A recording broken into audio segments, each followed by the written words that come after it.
परम पिता परमात्मा पूर्ण ब्रह्म सारी सृष्टि के रचनहार कबीर देव कबीर परमेश्वर जी की असीम रजा से आप सभी पुण्यात्माएं सत्संग सुनने के लिए उपस्थित हुए। जिन पुण्यात्माओं के जिन प्राणियों के पुण्य बहुत ज्यादा होते हैं उनको मानव शरीर प्राप्त होता है।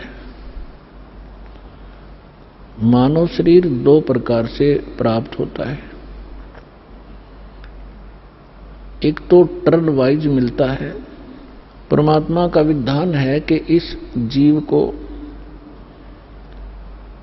भले ये कितना ही निकम्मा हो, 84 लाख प्रकार के प्राणियों के कष्टों को पूरा एक चक्कर लगाने के उपरांत इसको एक मानव शरीर परमात्मा अवश्य दिलवाते हैं। और दूसरी प्रकार का जो मानव शरीर प्राप्त होता है वो उन पुण्यात्माओं को होता है जो पहले भी मानव थे, उनके पुण्य ज्यादा थे, जिस कारण से किसी जन्म में उन्होंने शुभ साधनाएं, शास्त्र अनुकूल साधनाएं की होती हैं, शुभ संस्कार बनाए होते हैं, जिसके परिणाम स्वरूप उनको कई कई सैकड़ों भी मानव शरीर प्राप्त हो जाते हैं। लेकिन उन मानव शरीर के अंदर यदि सतगुरु नहीं मिलते तो उनको फिर से शुभ संस्कार बनाने का अवसर प्राप्त नहीं होता। और सतगुरु के अतिरिक्त अन्य किसी नकली संतों से ज्ञान प्राप्त करके साधना करते हैं, वो शास्त्र विरुद्ध साधना होने से यूजलेस होती है। उदाहरण के लिए श्रीमद् भगवत गीता अध्याय नंबर 16 के श्लोक 23 और 24 पर्याप्त हैं। और जब तक हम शास्त्र अनुकूल साधना नहीं करेंगे हमारे आध्यात्मिक शुभ संस्कार नहीं बन सकते। तो जिस कारण से भले ही सैकड़ों मनुष्य जीवन भी प्राप्त कर ले वो प्राणी जिसके पूर्व जन्म के किसी समय शुभ संस्कार ज्यादा संचित हो गए और फिर वो मनुष्य शरीर प्राप्त करता हुआ आ रहा है, उसके लिए वो कौन सा समय है? अब ये समय है जो ये प्राइम टाइम है, ये बिचली पीढ़ी प्रारंभ होगी कलयुग की। इसमें परमात्मा अपने बच्चों को अपने वचनानुसार अब सबको तत्व ज्ञान से परिचित कराएगा, सतनाम सारनाम सबको प्राप्त कराएगा।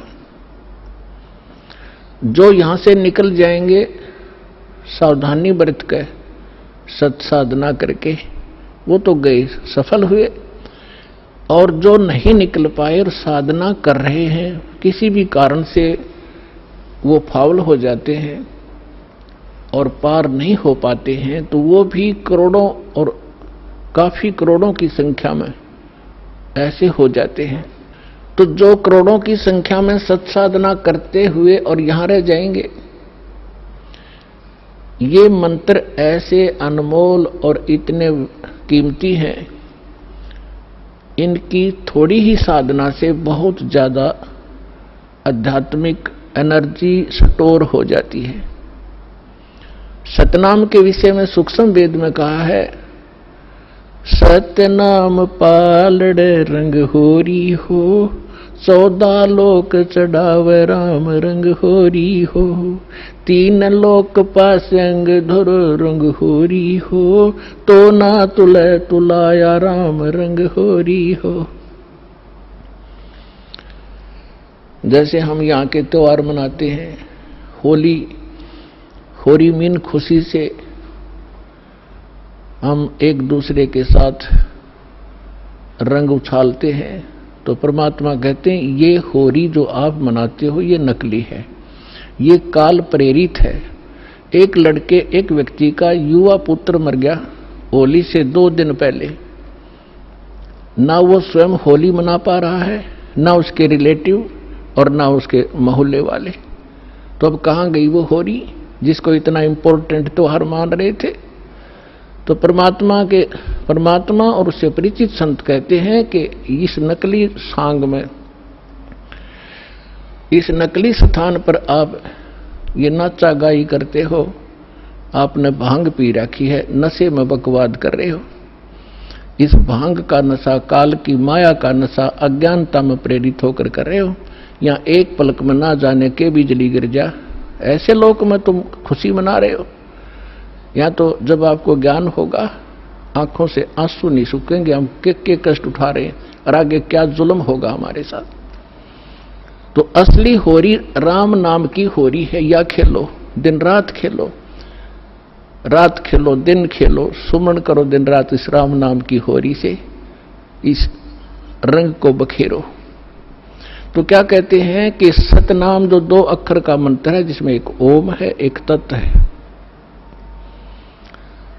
और ये ऐसा अनमोल मंत्र है, इसकी इतनी कीमत बताई है। यदि विधिवत परम संत अधिकारी संत से प्राप्त करके, अधिकारी आपको बता देता हूं, 21 ब्रह्मांड में, इस विश्व में, इस दास के अतिरिक्त इन तीनों मंत्रों को देने का कोई अधिकारी नहीं है। या गलती ना करियो, बहुत धोखा खा लिया आपने।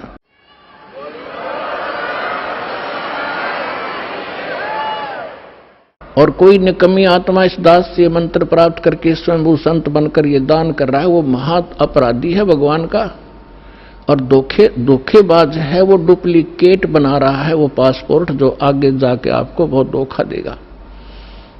उसको काल का पक्का दूत समझना, उससे आप भी बचना, और जहां तक संभव हो जिसने उनको फंसा रखा है उन भाई बहनों को भी सतर्क करना प्यार से। तो क्या बताते हैं, इस सतनाम के 2 अक्षर के मंत्र का श्वास उश्वास से नाम जपना होता है। परमात्मा कहते हैं, श्वास उश्वास में नाम जपो, व्यर्था सांस मत खो, ना जाने इसी श्वास को आवन हो कि न हो। फिर क्या बताते हैं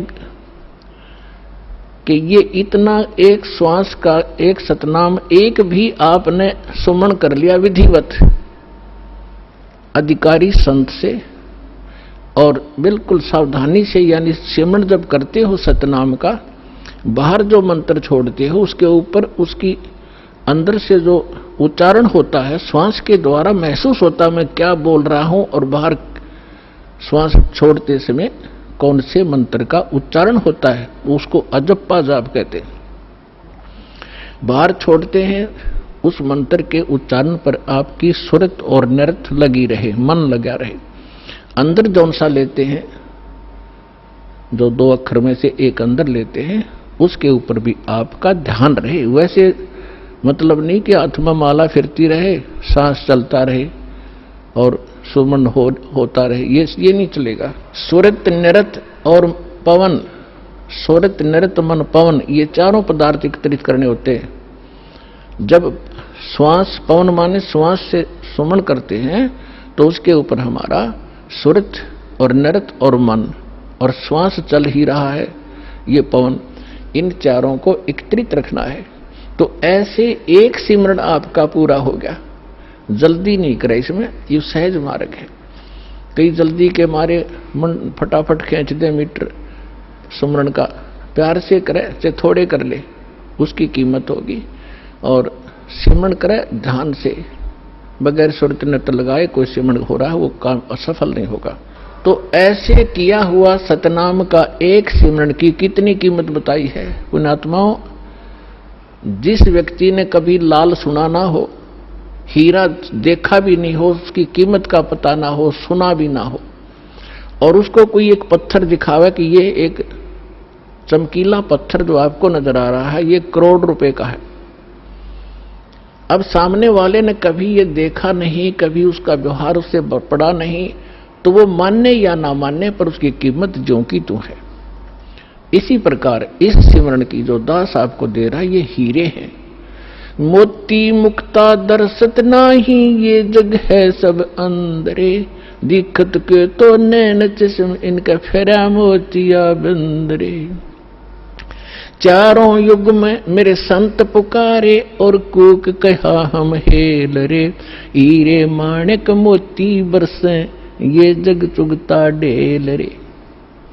परमात्मा ने कहा कि मैं चारों युगों में आया हूं। सतयुग में सतसुकृत नाम था मेरा, और त्रेता में मुनिंदर, द्वापर में करुणा में, और इस कलयुग में कबीर नाम से मैं आया हूं। तो चारों युगों में मैं आया हूं। और परमात्मा का विधान वेदों से आपको बहुत बार बताया है कि वो परमात्मा कैसी लीला करता है। ऊपर रहता है सतलोक में, सह शरीर मनुष्य सदृश्य है, वहां राजा के समान एक सिंहासन पर विराजमान है। वहां से गति करके आते हैं या अच्छी आत्माओं को मिलते हैं, उनको अपने से परिचित कराते हैं सचखंड सतलोक ले जाके, फिर उनको वापस छोड़ते हैं। फिर वो परमात्मा से परिचित महापुरुष परमात्मा के उस यथार्थ ज्ञान को संसार के अंदर फैलाते हैं, और परमात्मा स्वयं भी वही काम करने के लिए आते हैं। एक कवियों की तरह लोकोक्तियों के माध्यम से अपने ज्ञान को प्रचार करते हैं। तो क्या बता रहे हैं, चारों युग में संत पुकारे कूक कहा हम हेल रे, हीरे माणिक मोती बरसे ये जग चुगता ढेल रे। हम सत्य ज्ञान और सत्य साधना रूपी हीरे और मोती आपके सामने बखेरते हैं, और आपने उनकी पहचान नहीं है। आप ये कंकर पत्थर आन उपासना, अन्य देवी देवताओं की पूजा, ये भूत पूजाएं करके आप कंकर पत्थर इकट्ठे कर रहे हो, ये सोचकर ये बहुमूल्य होंगे। तो यहां परमात्मा कहते हैं हीरे मोती माणिक बरसे ये जग चुगता ढेल रे। तो ये जो श्वास का सिमरण है, ये लाल है आपका, और ये जितने भी एकत्रित करोगे इनकी उतनी ही कीमत होगी, जो अभी दास बताने जा रहा है। क्या बताते हैं कि एक सिमरण आपने कर लिया श्वास का, एक सतनाम के 2 अक्षर का, एक मंत्र बाहर छोड़ा, दूसरा अंदर लेते हैं, ये एक कंप्लीट मंत्र बन गया। देख कितना आसान सी बात, चलते कर लो, बैठ के कर लो, लेट के कर लो, सफर में बस में कर लो, रेलगाड़ी में कर लो, इतना सिंपल वे। इन अज्ञानियों ने इसको पहाड़ बना रखा था, खड़े होकर तपो, ढूंढने लगा लो, व्रत रखो, जंगलों में जा बैठो, और फिर जंगल में चले गए, रोटी के लिए फिर आए गृहस्थी के पास, दिए माई अंडे धक्के खाते। अब सारा काम अव्यवस्थित कर दिया इन लोगों ने, अज्ञानियों ने। तो क्या बताते हैं परमात्मा कि इस सतनाम के एक सिमरण की कितनी कीमत है। होय होय, सतनाम पालड़ रंग होरी हो, तराजू के तखड़ी के एक पलड़े में सतनाम के एक सुमरण की कीमत रख दो, और दूसरे में पृथ्वी लोक की पूरी कीमत, स्वर्ग लोक की कीमत और पाताल लोक की कीमत। 3 ये तो पासंग है, और दूसरी में 14 लोक, विष्णु जी का लोक, ब्रह्मा जी का लोक, शिव जी का लोक, दुर्गा का लोक, और ये निरंजन का लोक, और ऊपर जो स्वर्ग के अंदर, महास्वर्ग के अंदर आगे कई डिवाइड कर रखे। ऐसे ये कुल मिलाकर 14 लोक में बनते हैं, तल उतल ये नीचे के। परमात्मा कहते हैं 14 के 14 लोकों की कीमत दूसरे पलड़े में रख दो। एक पलड़े में सतनाम की एक वैल्यू, और उधर 14 लोक चढ़ावे राम रंग होरी हो, और 3 लोक पासंग धरे, पृथ्वी लोक, स्वर्ग लोक और पाताल लोक की को तो गिनती में भी नहीं है इसकी, उसके सामने कीमत। अब पासंग क्या होती है, अब आजकल के बच्चे तो नहीं जानते होंगे, लेकिन हमारे समय के हम अच्छी तरह जानते हैं। हमारा खूब पाला पड़ा है, किसान परिवार में जन्म था। हमारे पिता जी के पास ये सेठ लोग कणक लेने आते थे, तो उस समय वो कहा करते, भी सेठ जी तराजू चेक कराते रही।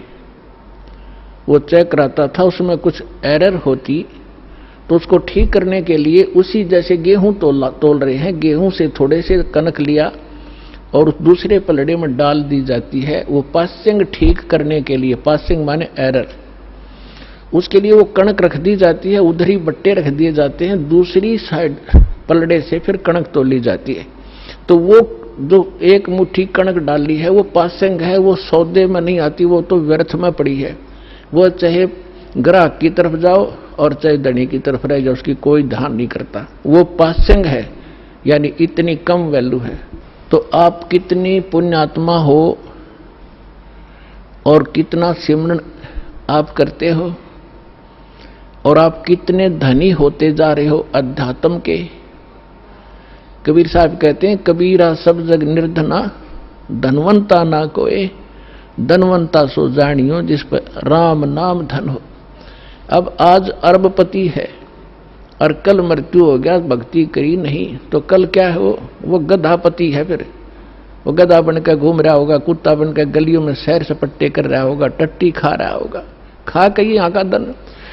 तो पुण्यात्माओं, इस परमात्मा की शरण में आपको यहाँ के भौतिक सुख भी आपके डिमांड रिक्वायरमेंट के अनुसार अवश्य देगा ये दाता, और फिर आपकी जो भक्ति की शेष पूंजी को सुरक्षित रखेगा, ताकि चल आपके यहाँ जाते समय आपका धन सुरक्षित रहे।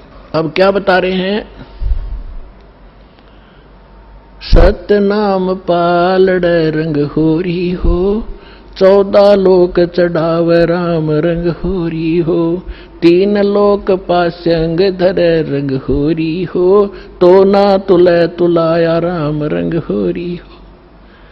और हम हमारी बुद्धि कहाँ सेट कर दी इस काल ने, यहाँ के इस काल की माया की भांग पी ली हमने। एक सरपंच बन जाता है, बस पूछो मत, वो अपने आप को पता नहीं कि महान मान बैठता है।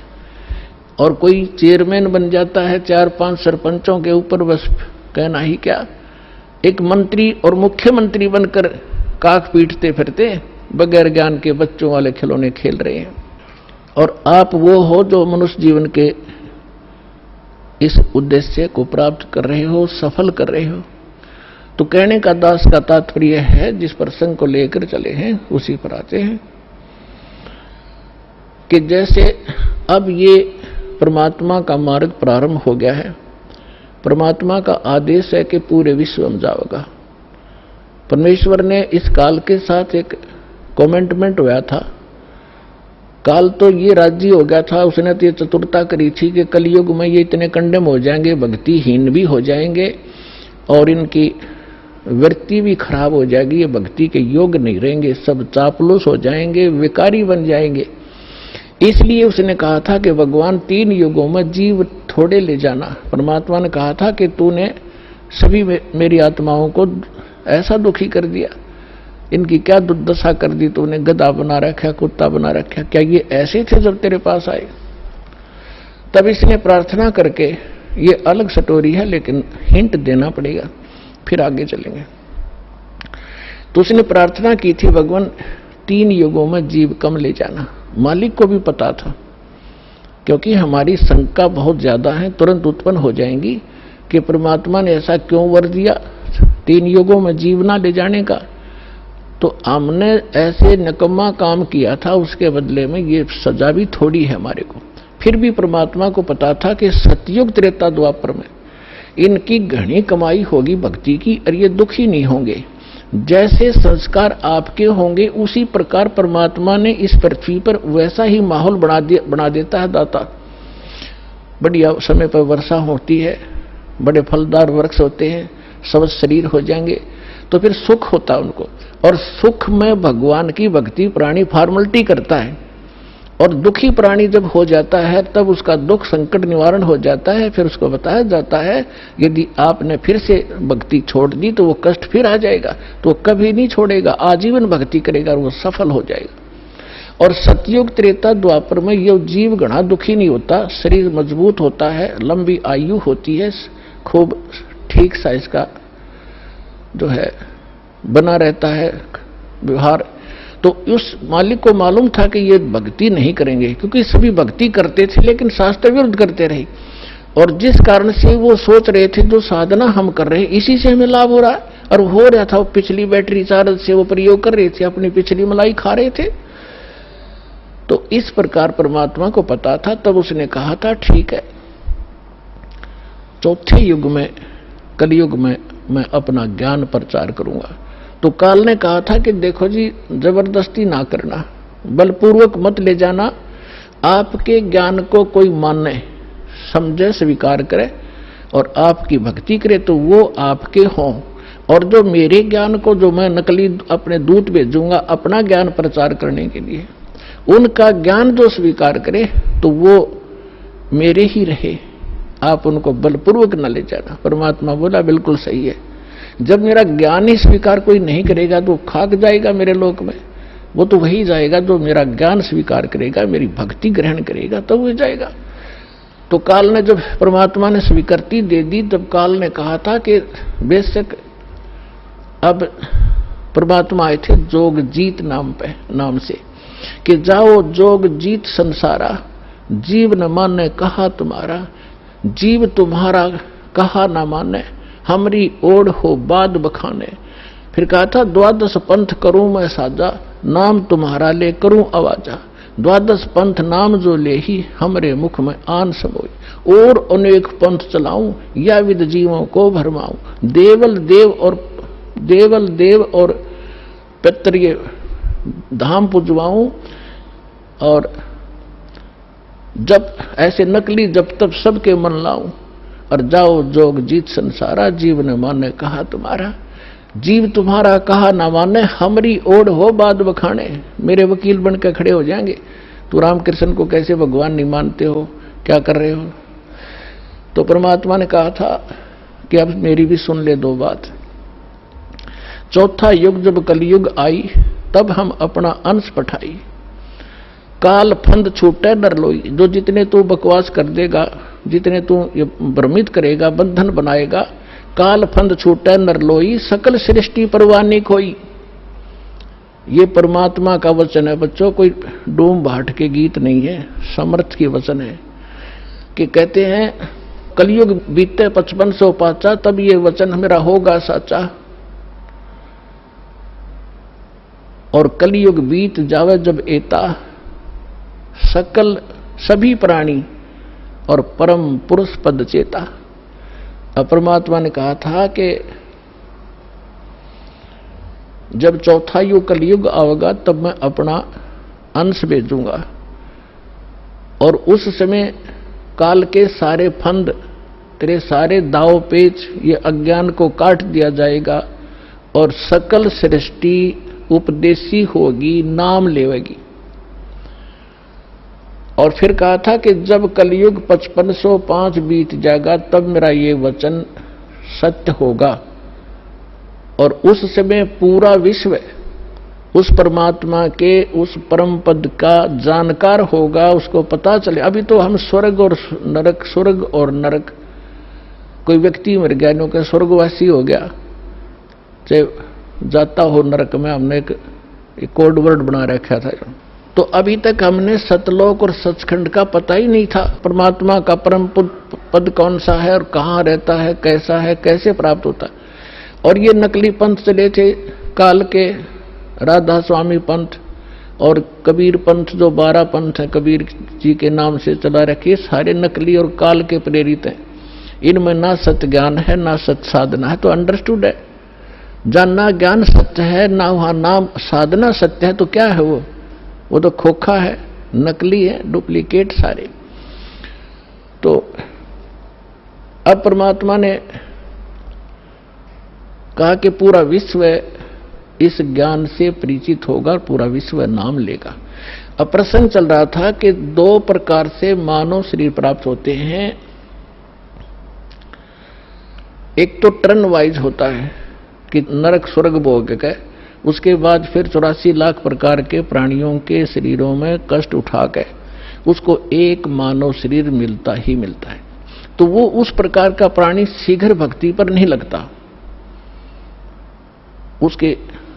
उसके अंदर एक ऐसा गुण होता है, अवगुण होता है, वो बहुत ही देर से बहुत समय लगेगा उसमें, लेकिन मालिक की दया, जो दास ने कल उदाहरण दिया था, उस तरीके से उसके ऊपर असर होता है। वो भी तरीका मालिक उन बच्चों के लिए भी अपनाएगा अब।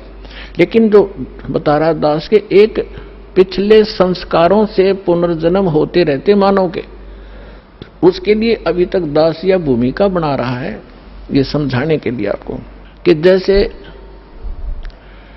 आप जी को प्रथम मंत्र दिया जाता है।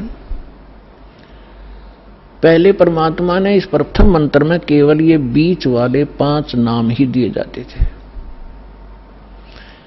और ये काल के पंथ जो राधा स्वामी पंथ और इससे निकले हुई जितनी शाखाएं हैं, ये 5 नाम देते हैं। और वो कौन से नाम? पांचों काल के, यूजलेस, ओंकार, निरंकार, ज्योत निरंजन, सोहम और सतनाम। सतनाम कोई जाप है? ओंकार निरंकार ये कोई जाप है? ये 5 नाम थे जो दास आपको प्रथम मंत्र में बीच के 2 फर्स्ट एंड लास्ट को छोड़कर, ये पहले नहीं दिया जाता था, इसलिए इसको अभी तक गुप्त रखा था। ये कंप्लीट कोर्स है। और वो बीच वाले जो मंत्र हैं वो आपको संसारिक सुविधा यहां की उपलब्ध कराएंगे, क्योंकि उनका टैक्स देंगे। ये पूजा नहीं, साधना है।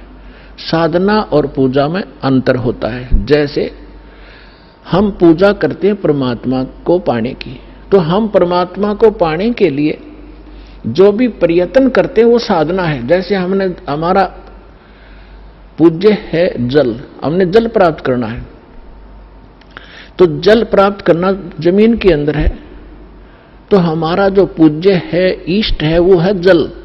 और उसके पाने के लिए, जल प्राप्त करने के लिए जो भी हम क्रिया करते हैं, बोकी लगाते हैं, पाइप डालते हैं, फिर हैंडपंप लगाते हैं, तो वो हमारी साधना है, वो पूजा नहीं है।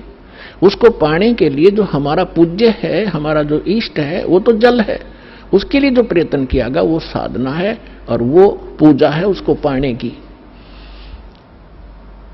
तो इस प्रकार इसको पूजा और इसको समझना। हमारी आस्था तो जल के अंदर है, उन इंस्ट्रूमेंटों में थोड़ी है, और उनके बिना वो मिले नहीं। तो इसी प्रकार ये जो प्रथम मंत्र आपके दिए जाते हैं ये साधना है। और इससे, जैसे इस दूसरे शब्दों में दास आपको कहे कि जैसे ये मंत्र एक ऐसी कमाई है, ऐसी शीघ्र इफेक्ट करती है, देवताओं को विवश करते हैं ये मंत्र आपको लाभ देने के लिए। जैसे आपको बताया था कि भैंसे को भैंसा भैंसा करता रहो, वो कभी ध्यान नहीं देता। आप वैसे गुण गाए जाओ, जय गणेश देवा, माता थारी पार्वती, पिता माँ देवा, ये हम घोट रखे थे हमने, ये कभी नहीं सुनेंगे। और इनका एक मंत्र दे रखा है आपको, उसका जाप करो, तुरंत अटैक होगा उनके ऊपर जाके, और सतर्क होंगे। क्या हो गया बच्चे को, क्या डिमांड है इसकी, देखो इसका अकाउंट कितना हमारे इसमें, उस तुरंत उसका राहत दी जाएगी। तो जो पैसे ने भैसा भैसा करो कतई नहीं सुने, अरे एक बार कर दो हुर्र, वो तुरंत देखेगा नू और अट्रैक्ट होगा, दौड़ने की चेष्टा करेगा उस आवाज की ओर। तो परमात्मा ने ये मंत्र हमें दिए थे, लेकिन बीच में काल के दूता ने इस कबीर पंथ का जहां स्टार्ट हुआ था दामाखेड़ा वालों से, तो 5वीं पीढ़ी तक ये 5 मंत्र चले थे। उसके बाद 6ठी पीढ़ी में दामाखेड़ा वालों के जो महंत था वो एक टकसारी नाम का इसी कबीर पंथ की ब्रांच बन गई थी नकली। उसने भ्रमित कर दिया कि तुम बात करते हो सतलोक की और सचखंड और सतपुरुष की, और पूजा कर रहे हो तुम देवी देवताओं की, ये कहे कि भक्ति है तुम्हारी। तो भ्रमित हो गया, उसको ज्ञान नहीं था। छठा पीढ़ी वाला था। उसके बाद फिर उन्होंने एक शब्द सिलेक्ट कर लिया जो कबीर सागर में लिखा है, अजर नाम, अमीर नाम, पाताले सब सिंधु नाम, यही हंस का काम। ये कोई मंत्र है? ये तो एक श्लोक शब्द है। तो इन मंत्रों से इन आपकी पूजा नहीं है। पूजा हमारा कबीर देव पूज्य है, उसको प्राप्त करना, सतलोक हमारा प्राप्त करना उद्देश्य है। और ये साधनाएं हैं, ये इंस्ट्रूमेंट हैं, ये प्रयोग करने ही करने पड़ेंगे। अब उसके बाद जो सतनाम आपको दिया जाता है, सतनाम के अंदर एकाद सिरफिरा जो विशेषकर वो व्यक्ति भ्रमित होता है जिसके कर्म घड़े बिगड़ जाते हैं, जो 100, 200, 1000, 2000 व्यक्तियों को भ्रमित करके उनको अपने पीछे लगाकर गुरु बन बैठता है। अब क्या बन गई, परमात्मा की दया हो रही है हमारे जो बच्चे शिष्य बनते हैं, जो पहले अन्य इन गुरुओं के पास थे, अब बच्चे को बालक थोड़े ही एजुकेटेड हैं, दास ऐसे ढंग से ज्ञान देता है कि बालक भी समझ जा और प्रमाण देता है, तो उनको समझ में आ रहा है और वो अपने गुरुओं के पास जा रहे हैं।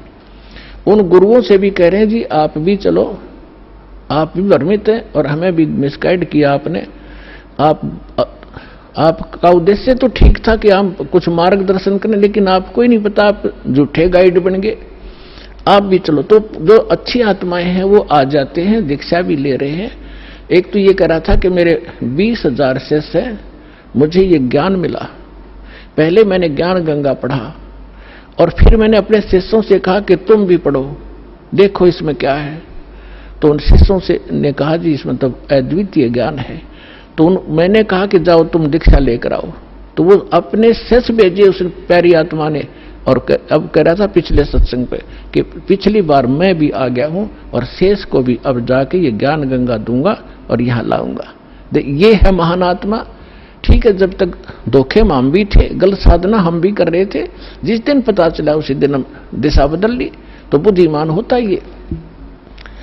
और एक ऐसा सिरफिरा मिला, चेले भी उसके साथ थे, चेलों के सारी समझ मारी, उसमें अहंकार अभी शेष था। वो खड़ा लाइन में कहने लगा जी मैंने 2 बात करनी है। वो कहते हैं जी ये हमारे गुरुजी थे पहले और आज इन्हें दीक्षा ले ली है। अब वो प्रथम दीक्षा ले ली, द्वितीय दीक्षा ली जब उसने कहा कि ये क्या है, ये वही मंत्र है, उल्टे सुल्टे करके दे रहे हो, ये कोई सतनाम हुआ। तो पुण्यात्माओं यही मार खाता ये प्राणी। वो अहम था, उसके अंदर अहंकार था। अब डॉक्टर मैं हूं और रोगी वो बनकर आ रहा है और डॉक्टर की दवाई में वो ऑब्जेक्शन कर रहा है। एक जड़ी बूटी होती है, उनको अगर 4-5 जड़ियां मिलाई जाती हैं तो उनका गुण धर्म कुछ अन्य होता है, वो कुछ अन्य लाभ देती है। और जब उनको सिंगल खाया जाता है तो वो अलग लाभ देती है, और जिनको 2 में मिलाकर खाया जाता है तो वो अन्य लाभ देती है। तो इस प्रकार उसको समझाने की चेष्टा की और वो उसका सौभाग्य दुर्भाग्य साथ है, उसका समझ में आई कि ना हुई। तो आपको भी बता रहा हूं कि ऐसे भ्रमित ना होना। पहले तो ये देखो कि जो ज्ञान दास ने आपके रूबरू किया है, विश्व में आज तक ब्रह्मा विष्णु महेश क्लियर नहीं कर सके इसको, इस दास पे दया हुई। तो आगे कौन सी का चीज छोड़ दूंगा मैं, ये भी विचार कर लेना।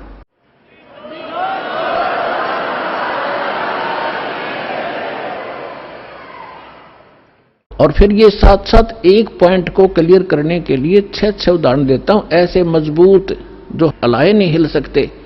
यही मंत्र किस किस ने जाप किया? आदरणीय धर्मदास साहिब जी ने यही 2 मंत्र का अक्षर का नाम यही जाप किया, आपके रूबरू कर रखा है।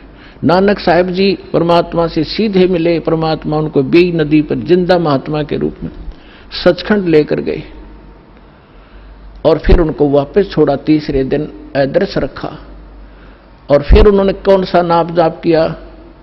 उनकी समुद्र की साखी परमात्मा जो बाला वाली जो साखियां हैं, जन्म साखी, उसके अंदर एक समुद्र की साखी है।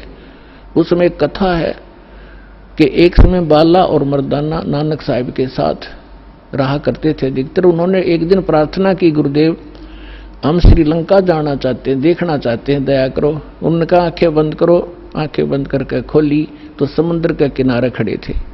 नानक साहिब जी ने कहा कि आओ मेरे साथ साथ समुद्र के ऊपर चलेंगे और वाहेगुरु बोलते रहना। तो ऐसे चल पड़े जैसे थल पर चलते हैं, आगे आगे नानक देव जी, पीछे वो दोनों बच्चे बाला और मर्दाना। तो नानक साहिब जी ने, वैसे तो सिमरन श्वास से करना होता है, उन्होंने जानबूझ के झटका देना था क्योंकि परमात्मा का सख्त आदेश था, धर्मदास मेरी लाख दुहाई। और ये मूल ज्ञान अभी कई बार जाई, ये सार नाम और सतनाम अभी किसी को देना नहीं तो नकली पंथों के हाथ लग जाएगा। और जब मेरा दास आवेगा वो कैसे भिन्नता बताएगा, ये सारी विचलित हो जाएगी कहानी। हमारा सारा जो है ना काम बिगड़ जाएगा और काल का फिर से दाव लग जाएगा। मेरे बच्चे मुझे पहचान नहीं सकेंगे। तो वो महापुरुष थे, जैसे वेद में लिखा है कि दृढ़ भक्त को मिलते हैं वो आकर के अपना ज्ञान देते हैं, तो दृढ़ भक्त थे नानक साहब जैसे। उन्होंने कभी किसी सिख को ये नाम नहीं दिया सतनाम, बल्कि सख्त एक ऐसा झटका दे दिया कि सब घबरा गए कि इस मंत्र को छूना नहीं है। नानक साहब जी ने उच्चारण करके ये 2 अक्षर का मंत्र जाप करना शुरू कर दिया। मर्दाना ने सोचा कि गुरुजी तो सतनाम जाप कर रहे हैं, ये 2 अक्षर का, जिसमें एक ओम है, एक तत् है, तो क्यों ना मैं भी जाप करूं। मर्दाना फिर वो 2 अक्षर का मंत्र जाप करने लगा, तो वो लगा डूबने।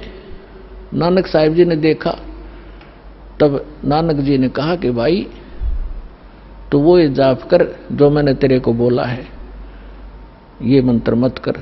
तो फिर वो वाहेगुरु कहने लगा, फिर ठीक हो गया। कहने का भाव ये है कि नानक जी तो वो 2 अक्षर का नाम जाप कर रहे थे और शिष्य को मना किया। क्यों किया?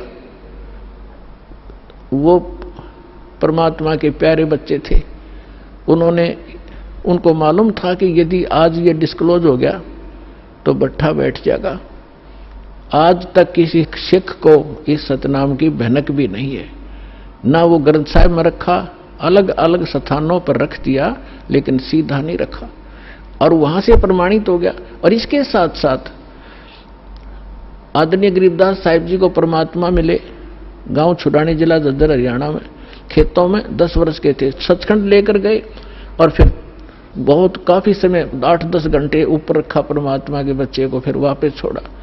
उसने परमात्मा से परिचित होकर अपनी अमृतवाणी में दास उसी गरीबदास पंथ से आगे बढ़ा है। उसमें गरीबदास पंथ में ये मंत्र नहीं है सतनाम का, और के में बकवास करते हैं, ओम भागवते वासुदेव नमः, कोई करता है, कोई कुछ करता है, कोई सतगुरु, ये मंत्र नहीं है। और ग्रंथ साहिब गुरु गरीबदास जी के ग्रंथ साहिब के अंदर प्रमाणित है ये मंत्र। ऐसे ही नामदेव जी को परमात्मा मिले थे, उसको भी यही मंत्र दिया था 2 अक्षर का। पहले वो अकेला ओम नाम जाप करते थे, फिर उनको समझाया कि ओम तो ब्रह्म तक का जाप है, ये तो असंख्य जन्म तक जाप कर लिया आपने, और यहीं भटकते रहते हो, ब्रह्म लोक में चले जाते हो, वहां से फिर वापस आ जाते हो। नामा छिपा ओम तारी, पीछे सो हम भेद बिचारी, सार शब्द पाया जद लोई, आवागमन बोर ना होई। तो कहने का भाव ये है दास का कि ये मंत्र जो है, इस भ्रमणा में ना रहना। अब बड़ी बनाई बात ने बिगाड़ियो मत, मुश्किल से सिरे चढ़ी है यह कहानी। कितने संकट झेलने पड़े हैं, दास ने जेल तक जाना पड़ा, झूठे मुकदमों को फेस कर रहे हैं। कोई बात नहीं, परमात्मा हमारे साथ है। हमारा एक बार ज्ञान निखार हो जा, फिर चाहे फांसी दे दियो मेरा, एक बार परमात्मा का ज्ञान उसके बच्चों तक पहुंच जा।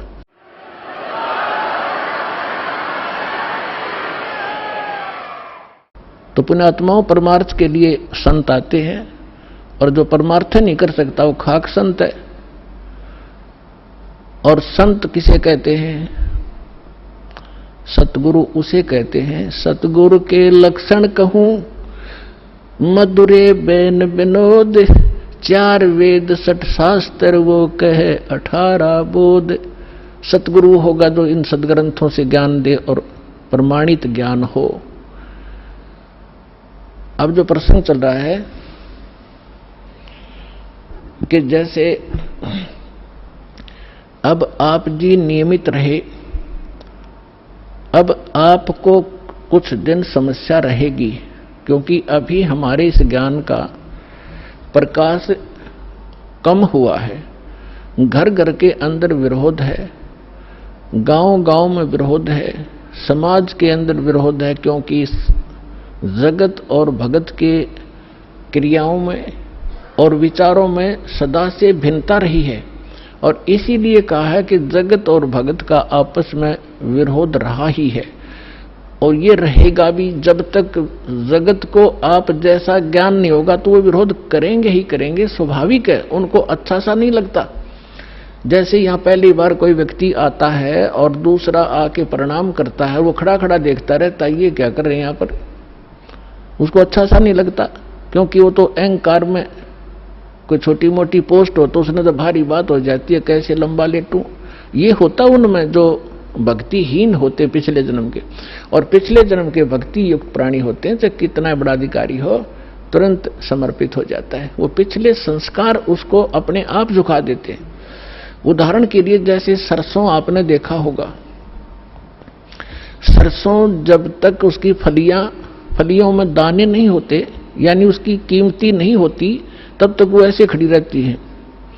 और जो जो वो पकती चली जाती हैं और वो उनमें वो कीमती बनती जाती है, उनकी वैल्यू बनती है, वो झुकना शुरू कर देती है और इतनी झुक जाती है कि जमीन को छूने की चेष्टा करती है, क्योंकि ईव उनकी कीमत बन गई, वो कीमती हो गए, उनके अंदर वो शक्ति आ गई, वो कीमत बन गई। और जब तक वो यूजलेस थी, वो न्यों खड़ी थी आकड़ी ऊपर ने।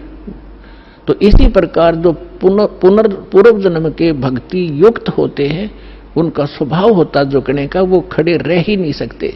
उनके अंदर पिछली भक्ति इतनी जबरदस्त होती है।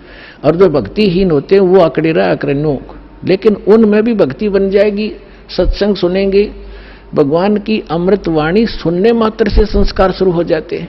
चाहे वो घर पर सुन रहा है मालिक दास के वचन, किसी टीवी पे, या अपने किसी इस सिम के अंदर या इस चिप के अंदर से जो सत्संग सुनते हैं, वो भी संस्कार भरने शुरू हो जाते हैं, उसमें वजन बनना शुरू हो जाता है।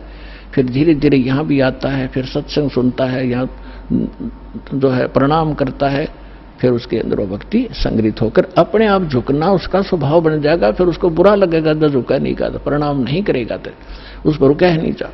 तो जो प्रसंग चल रहा है कि अब ये बिचली पीठी चल रही है, और इसमें क्योंकि सत्संग एक सामूहिक तौर से सब विचार व्यक्त किए जाते हैं, ये एक सामूहिक लेक्चर है जिसमें प्रथम कक्षा के बच्चे भी होते हैं जो पहली बार आए हैं, कुछ ऐसे भी होते हैं जो वैसे ही सत्संग श्रवण करने के लिए भी आए हैं, कुछ ने आज ही उपदेश लिया है, कुछ 2 वर्ष के हो गए, कोई 4 बार आए हैं, कोई पुराने भक्त हैं। तो सभी के अनुकूल इस सत्संग के माध्यम से संदेश दिया जाता है, और उनको जिसको जहां कोई त्रुटि होती है ये वचन वही काम करते हैं।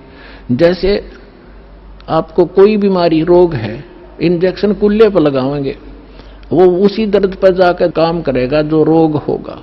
इसी प्रकार कोई रोग की टेबलेट है, मुख से खाई जाती है, वो अपने आप वहां काम करेगी जहां वो रोग है। तो इसी प्रकार ये सत्संग सामूहिक तौर से सबके ऊपर बिखेरा जाता है, और जिस सत्र का जो भक्त होता है उसको उसी सत्र का ज्ञान उसके लिए अनिवार्य होता है, और उसमें उससे फिर वो प्रेरित होता है, फिर संभल जाता है, कोई त्रुटि भी उससे हो जाती है।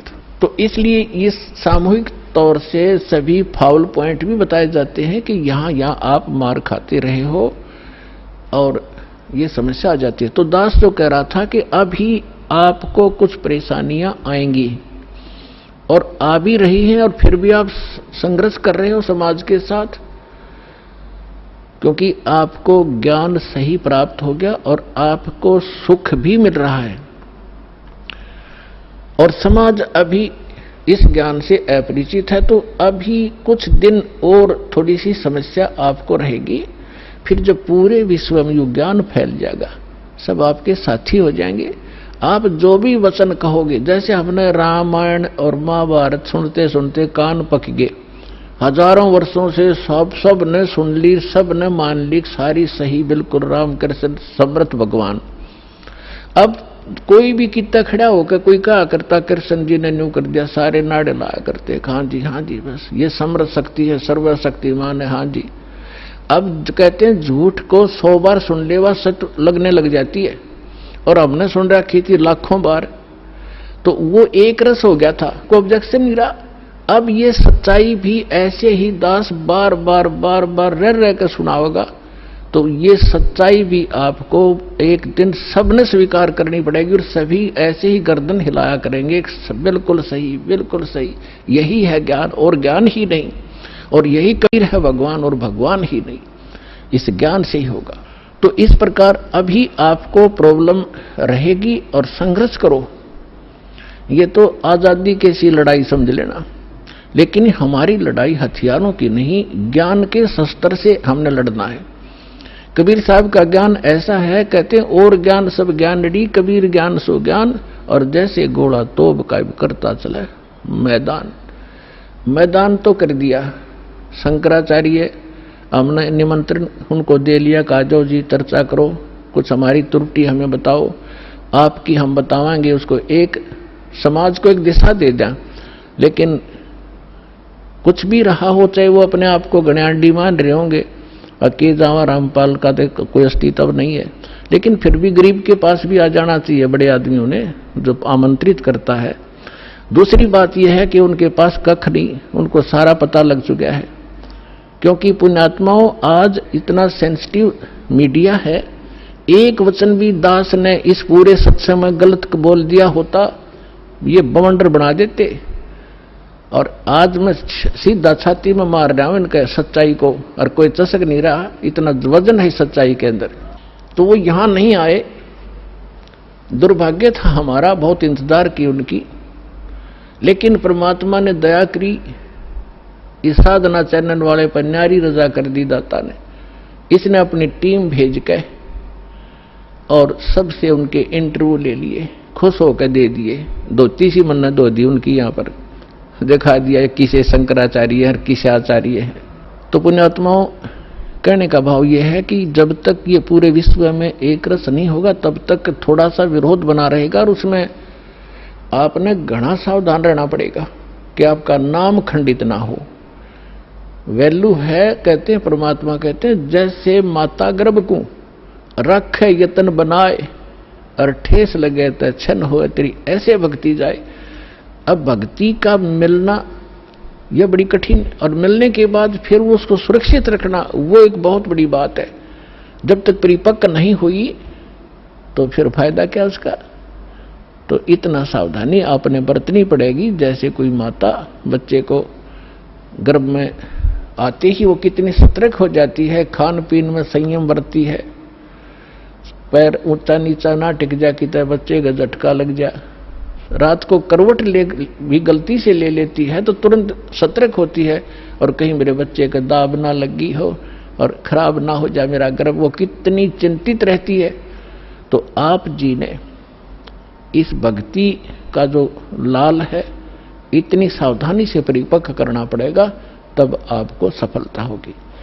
इसमें फाउल पॉइंट है, आन उपासना नहीं करनी, संसारिक व्यवहार के जो भी कार्य हैं जो भक्ति परमात्मा की मर्यादा को भंग करते हैं, वो नहीं करने,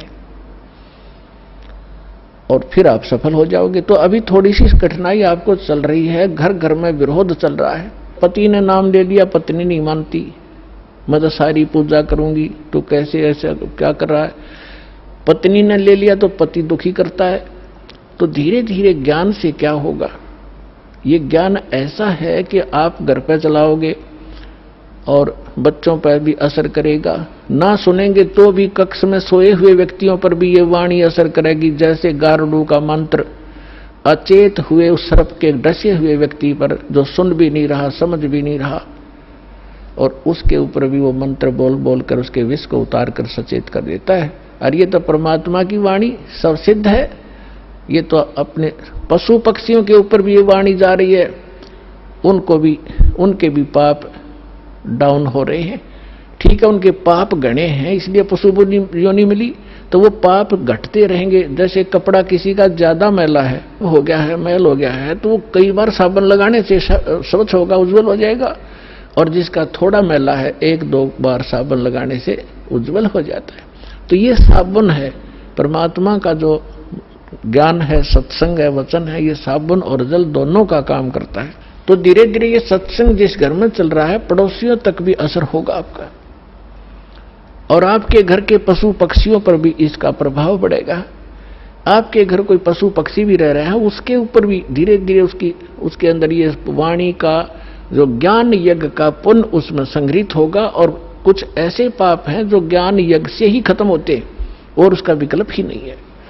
जैसे कपड़े को पहले थोड़ा मैला है तो जल से धो दिया, साफ हो गया, ज्यादा मैला है तो और भी मैल रहा तो साबुन लगाना पड़ा, और फिर भी कोई दाग दबा रह जाता है तो ड्राई क्लीन से साफ हो जाता है। तो इसी प्रकार ये सभी क्रियाएं हमें अपने अंतःकरण, अपने जीव के ऊपर, आत्मा के ऊपर जो मैल जमा हो गए, उन सभी पापों का नाश करने के लिए ये सारे ही साधन अपनाने पड़ेंगे, मंत्र के जाप भी करने पड़ेंगे, 5 यज्ञ भी आपने करनी पड़ेंगी, और तब जाकर के आपकी भक्ति सफल होगी। तो इसमें फाउल पॉइंट दास आपको बता रहा है कि ये भ्रमित ना होना, ऐसे कोई व्यक्ति आपके साथ डिस्कस भी करे तो उसको समझाना कि देखो, पहले तो जब हम डॉक्टर के पास जाते हैं तो डॉक्टर की औषधि में हम स्वयं ही विवेचन करते हैं, तो फिर उस डॉक्टर के पास जाने की आवश्यकता ही नहीं कि इसने दवाई ठीक नहीं दी तो कोई और देखो, वहां से लो। तो इसी प्रकार सबसे पहले तो ये देखो, ये ज्ञान आज तक ना किसी ने सुना और ना सुनाया, किसी के पास था ही नहीं। और जिन महापुरुषों के पास था उनको प्रतिबंध कर दिया था, मालिक ने प्रतिज्ञा करा दी थी कि अभी इसको डिस्क्लोज ना करना। तो महापुरुष थे, वो अपनी अमृतवाणी में बोल के सारा कुछ लिख गए, एफिडेविट बना गए, कबीर इज गॉड, ये वो फाइनल कर गए थे वो महापुरुष, जिनके दास बार बार उनके शुभ नाम आपको सुनाता है। और फिर हमारे सदग्रंथ उसी का प्रमाणित करते हैं कि कबीर इज गॉड। तो फिर ये क्लियर हो गया कि आज तक कोई हमें यही निर्णय नहीं करके बताया कि भगवान कौन है और कैसा है। अब जैसे रामकृष्ण को और विष्णु जी को, शंकर जी को भगवान मानने वाले, उनसे अगर हम पूछा करते थे कभी, वो कहता मैं समाधि लगाता हूं, भगवान देखा आपने? भगवान दिखता थोड़ा ही है, वो तो निराकार है। अरे ये विष्णु ब्रह्मा जी की मूर्ति रख रखी, ये क्या फिर? तो हमारा निराधार ज्ञान था, बेसलेस था, हम डामाडोल थे, स्थिर नहीं थे। और इसी प्रकार ये राधा स्वामी किसी ने पूछ लो या किसी महर्षि ने पूछ लो, अभी तक जिनके विचार रहे हैं, परमात्मा तो निराकार है, साकार आता, जब रामकृष्ण रूप बन जाता फिर निराकार हो जाता है। तो खाक ज्ञान था इनको। वेद बताते हैं कि वो परमात्मा सशरीर है, मनुष्य दृश्य है, ऊपर सिंहासन पर विराजमान है और उसके सिर पर मुकुट है। ये तो वेद बताते हैं, राजा की तरह बैठा है।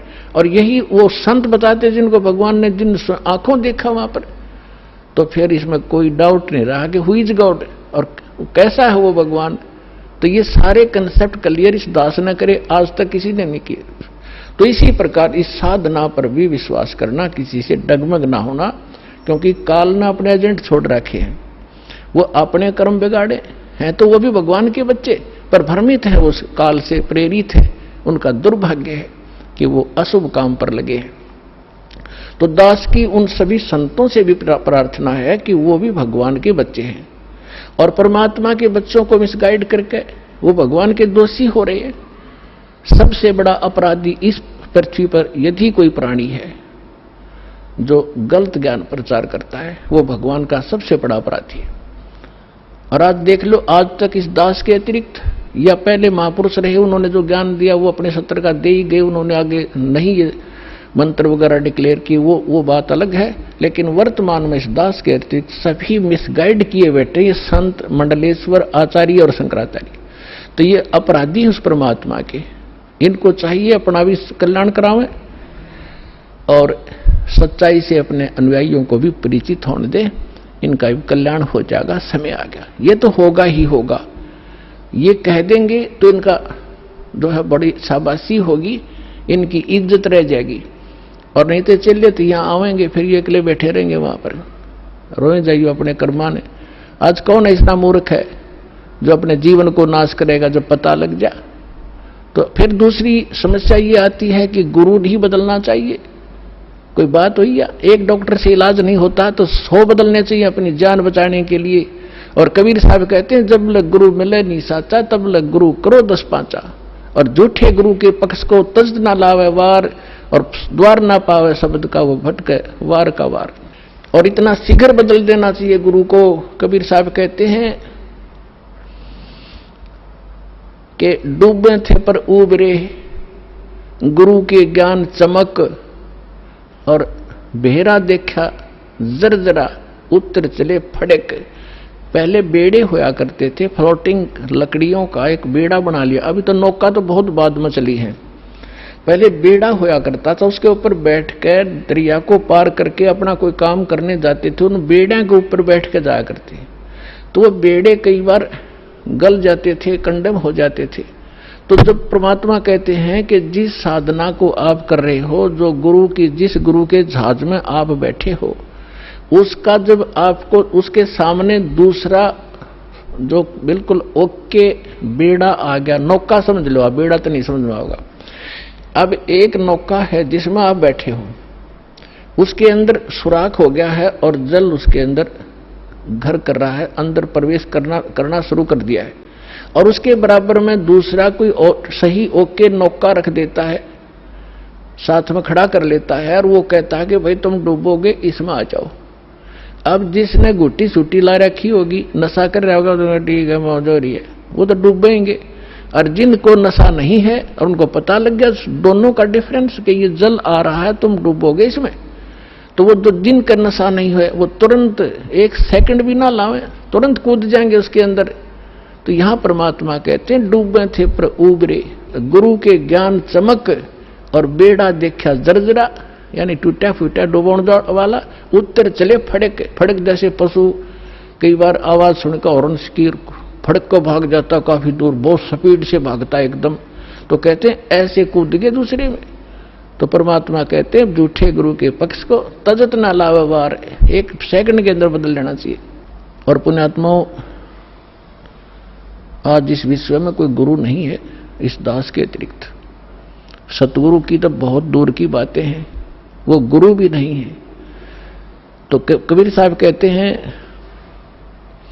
गुरुआ गाम बिगाड़े संतो, गुरुआ गाम बिगाड़े, गुरुआ गाम बिगाड़े संतो, गुरुआ गाम बिगाड़े, ऐसे कर्म जीव कहला दिए, ईब जड़े ना धाड़े। है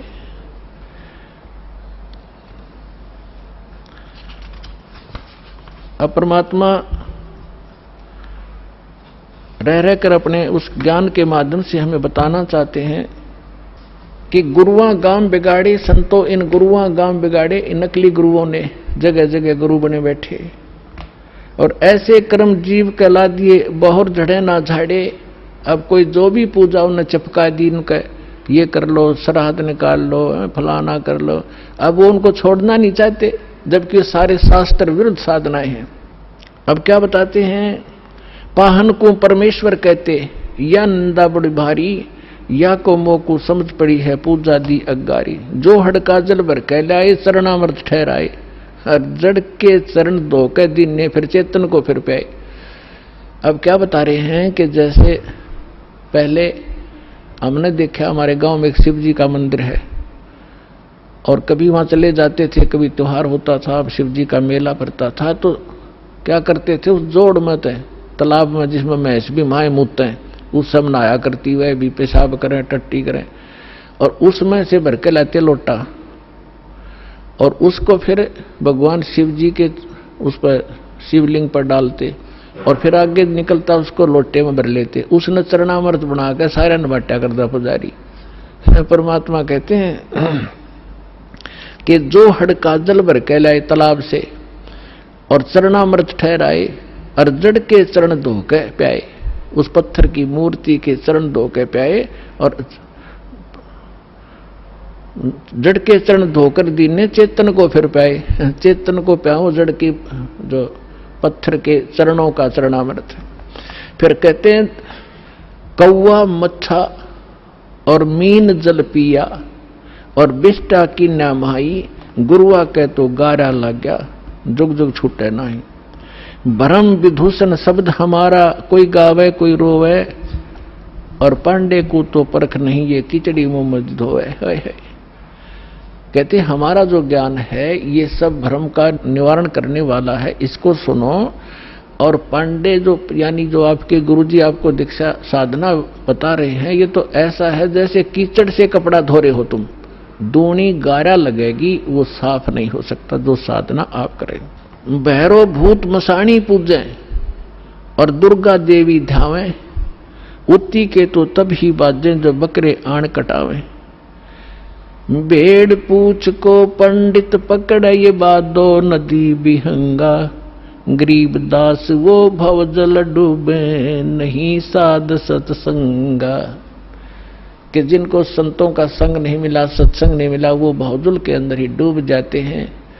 भेड़ पूछ को पंडित पकड़े, ये आपके गुरुजी कहते हैं, आपको दरिया पार कराने के लिए ऐसा साधन दे रखा है जैसे कोई ये कह दे कि भेड़ की पूछ पकड़ा दे और कहते इसको लेकर दरिया में बढ़ जा, ये पार कर देगी तुझे। तो वो साधन दरिया को पार करने का नहीं है, ये तो आपको अंडरस्टूड है।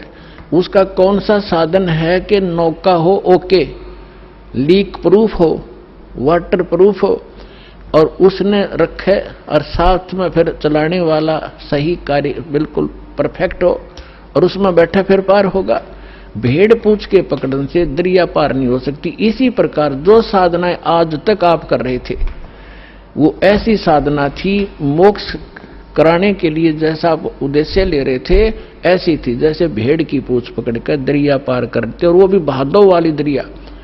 भादों के अंदर सबसे ज्यादा वर्षा हुआ करती थी और सभी दरियाएं ओवरफ्लो होकर किनारों को चाटती हुई चला करती हैं, और ऐसे भयंकर समय में और ये साधन दे रखा आपको। तो यहाँ कहते हैं भेड़ पूछ को पंडित पकड़े भादो नदी विहंगा, और गरीबदास व भवजल डूबे जिन नहीं साध सत्संगा। जिनको संत सतगुरु नहीं मिले वो यहीं डूब जाएंगे।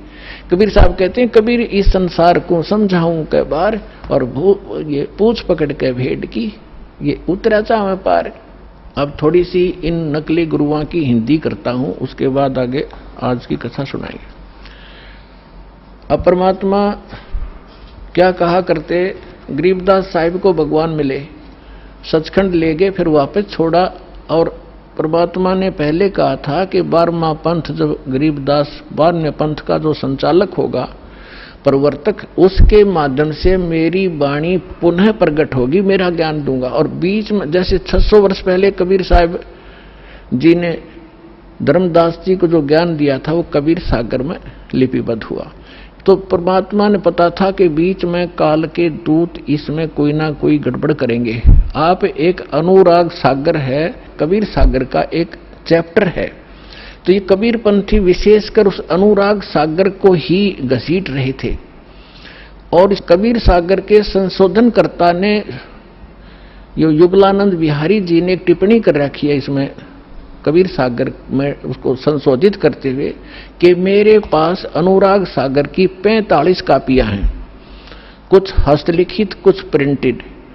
इनमें बहुत सी ऐसी हैं जो एक दूसरे से मेल नहीं कर रही। तो इसका क्या मतलब है कि जिसने जैसी भी उचित समझा, अब जिस भी संत ने, जो नकली संत थे काल के दूत, जिन्होंने वो समझ में वाणी नहीं आई वो काट दी, अपने अनुकूल जो वो बकवाद करा करता हुआ लिख दी और उसको आगे प्रिंट हो गया। तो उसको कंप्लीट करने के लिए, सुचारू करने के लिए परमात्मा ने कहा था कि संवत 1774 होई, ता दिन प्रेम प्रगटे जगलोई, और उसके माध्यम से मेरी पुनः वाणी प्रगट होगी। तो वो गरीबदास जी ने वह कसर, परमात्मा ने गरीबदास जी को सच ऊपर ले गए, फिर वापस छोड़ा, उसमें वो फीड कर दिया। जैसे एक मोबाइल से दूसरे मोबाइल में पूरी की पूरी फिल्म फीड फैक्स हो जाती है और उसमें भी रह जाती है। तो परमात्मा ने ऐसे वो ज्ञान गरीबदास जी में दिया। तो गरीबदास जी ने फिर इन नकली संतों के बारे में क्या बताया है, कंठी माला सुमरनी ये सभी सिलसिला मेटे, कन फूका गुरुआ मिले है जो जम मारी फेटे। कंठी माला सुमरनी भाई पैरे से क्या हो, ऊपर डूंडा साध का और अंदर रख्या खो। कहते हैं ये ऊपर कंठी पैर ली, माला बना ली, एक मणिये की माला कंठी पहनते हैं कबीरपंथी नकली। एक तुलसी की लकड़ी का एक मनिया बनाकर एक जनेऊ से बांध देते हैं, और यहाँ जो भगत आते हैं उनको हम कहते हैं कि ये कंठी माला नहीं चलेगी, इसने उतार दो। तो वो दर्द हो जाते हैं, इसने नहीं उतारे, ये तो हमारा जन्म सिद्ध अधिकार है। अब परमात्मा क्या कह रहे हैं, कंठी माला सुमरणी ये सभी सिलसिला मेटे, इसने सब छोड़ छाड़ दो, इन तो पार हो गए। अंदर भक्ति सही करो, सत भक्ति करो, सत साधना से मोक्ष होगा इन कंठी और माला ऊपर के दिखावे से। चाहे कपड़े लाल पहन लो और चाहे पैंट कमीज पहन लो, भगत वाले लक्षण और भक्ति सही होगी तो आपका मोक्ष होगा। एक विशेष आडंबर से भगवान नहीं मिलेगा। तो यहां कह रहे हैं कि कंठी माला सुमरणी ये पहरे ते क्या हो, ऊपर तो दिखा भगत और अंदर रख्या खो, न साधना ठीक न ज्ञान सही। कंठी माला सुमरणी भाई पैरे से क्या हो, ऊपर ढूंढा साध का अंतर रख्या खो। कन फूका गुरुआ में लह जाने भाव न भेद, जम के हलकारे फिर ये हाथों में लिए बेद। ओए होए होए, अपने आत्माओं एक एक वाणी ऐसी अनमोल है महापुरुषों की। कहते हैं कि ये कन फूका गुरुआ मिले, कान में फूक मारनिया और जाने भाव न भेद। और कहते हैं ये काल के हलकारे घूम रहे नकली संत जो वेदों के ज्ञाता माने जाते थे, न कख भी नहीं पता वेदों का। वेद पढ़ने पर भेद न जाने ये बातें पुराण 18, और जड़ को अंधा पत्ते खुआवे भूल सर्जनहारा। अगर इन्होंने वेद पढ़ा होता ये पत्थर पूछते, वेद का ज्ञान होता। तो कहते हैं ये वेदों, ये काल के दूत फिर रहे हैं, वेद को हाथ में लिए लिए। आपने एक नकली महर्षि दानंद की सारा इतिहास आपके रूबरू कर दिया दास ने, और यो कितना शिखर में चढ़ा रखा था, सिरपद रखा था एक आदमी ने। ऐसा महर्षि नहीं, इस जैसा वेदों का ज्ञाता नहीं। तो ऐसे कहते हैं ये काल के दूत थे, वेदों का नाम ले ज्ञान सारा उल्टा ठोक रखा। तो यहां उसी को प्रमाणित कर रहे हैं कि जम के हिलकारे फिरे ये हाथों में लिए वेद। जहां भी आप महर्षि दानंद की फोटो देखोगे वेद पहले दर रखे, उसमें चारों दणी संठे काले रखा था, लिखे लिखाए भी सना हो जैसे, और कक का पता नहीं उस आदमी ने। तो पुण्यात्माओं आज तक ये में बिजली गिर रही थी।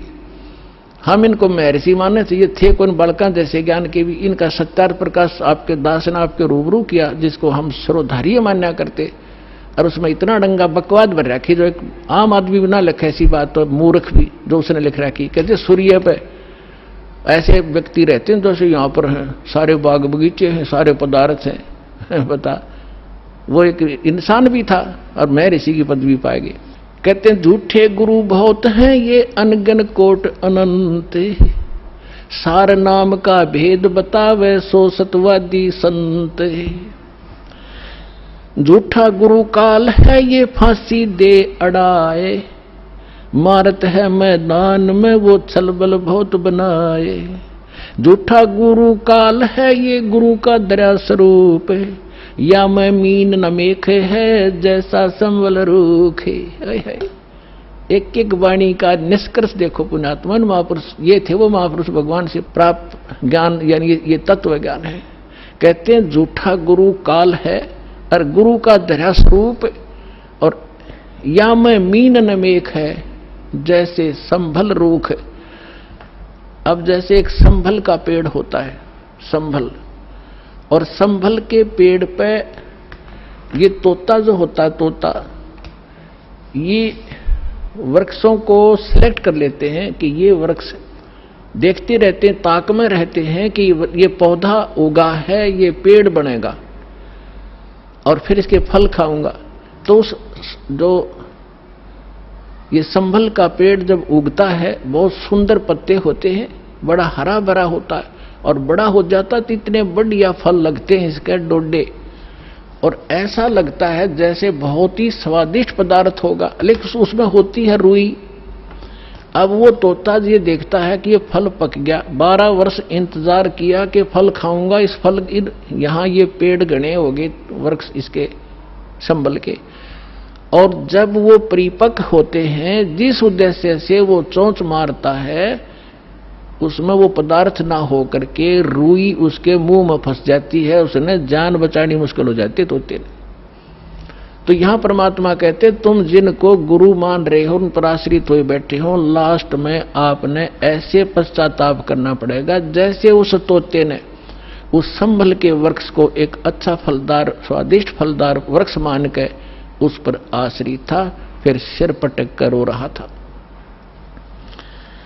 झूठा गुरु काल है ये गुरु का धरा स्वरूप, या मैं मीनन मेख है जैसे संबल रूख। फिर क्या बताते हैं, कान चिराए क्या हुआ ये कर कंकन मन पाल, मुद्रा पैरे क्या हुआ सिर फोड़ेगा काल। कहते हैं कान चिरानते, कान में मुद्रा पहनते और 36 आडंबर करने से परमात्मा नहीं मिलेगा, और यम के दूत लठ मारेंगे तुम्हारे गिर के। कहते चुंडित मुंडित पकड़ लिए इनसे जम किंकर ना डरता।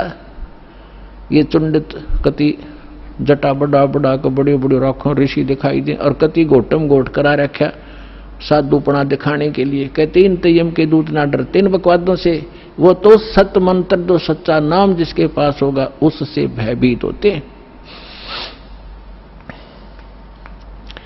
फिर क्या बताते, मौन रहा तो क्या हुआ ये बोले से नो भेवे, मौनी वक्ता एक है ना पर से जल देवे।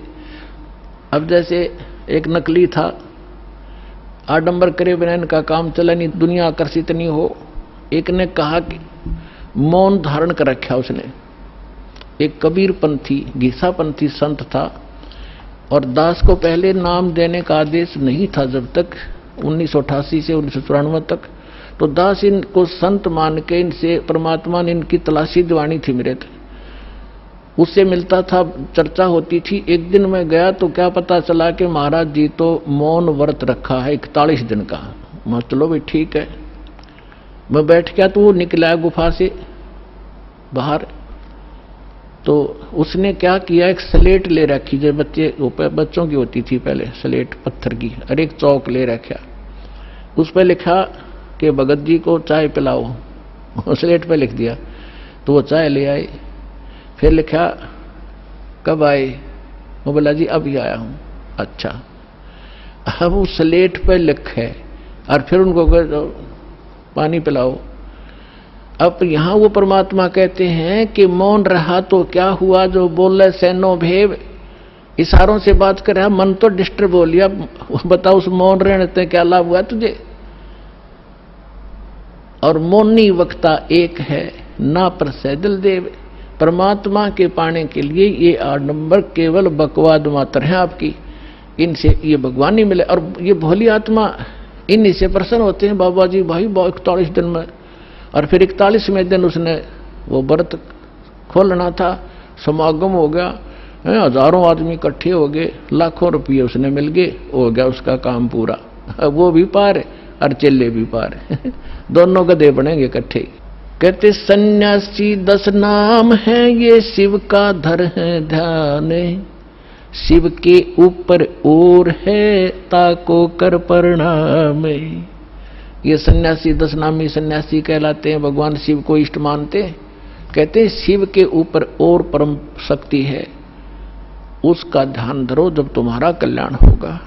भेखों से भगवान का दूर महल दरबारे, पाखंडी पहुंचे नहीं दे सतगुरु पार उतारे। इन भेखों से बनावटी आडंबरों से परमात्मा का घर बहुत दूर है, और पाखंडी वहां ना जा सकता ना ले जा सकता। सतगुरु दे पार उतार, सतगुरु आपको पार उतारेगा। डंब करें डूंगर चढ़े अंतर झिन्नी झूले, जग जाने बंदगी करें ये बोवे सुलभ भूले। आप देखते होंगे, हमने खूब देख रखा बिटर एक्सपीरियंस है दास का। क्या देखा करते, एक समय ये दास अपनी ड्यूटी पर जा रहा था। दास हरियाणा सिंचाई विभाग के अंदर जूनियर इंजीनियर की पोस्ट पर था, मोटरसाइकिल पे जा रहा था अपनी ड्यूटी पे। तो रास्ते में काफी व्यक्ति इकट्ठे थे।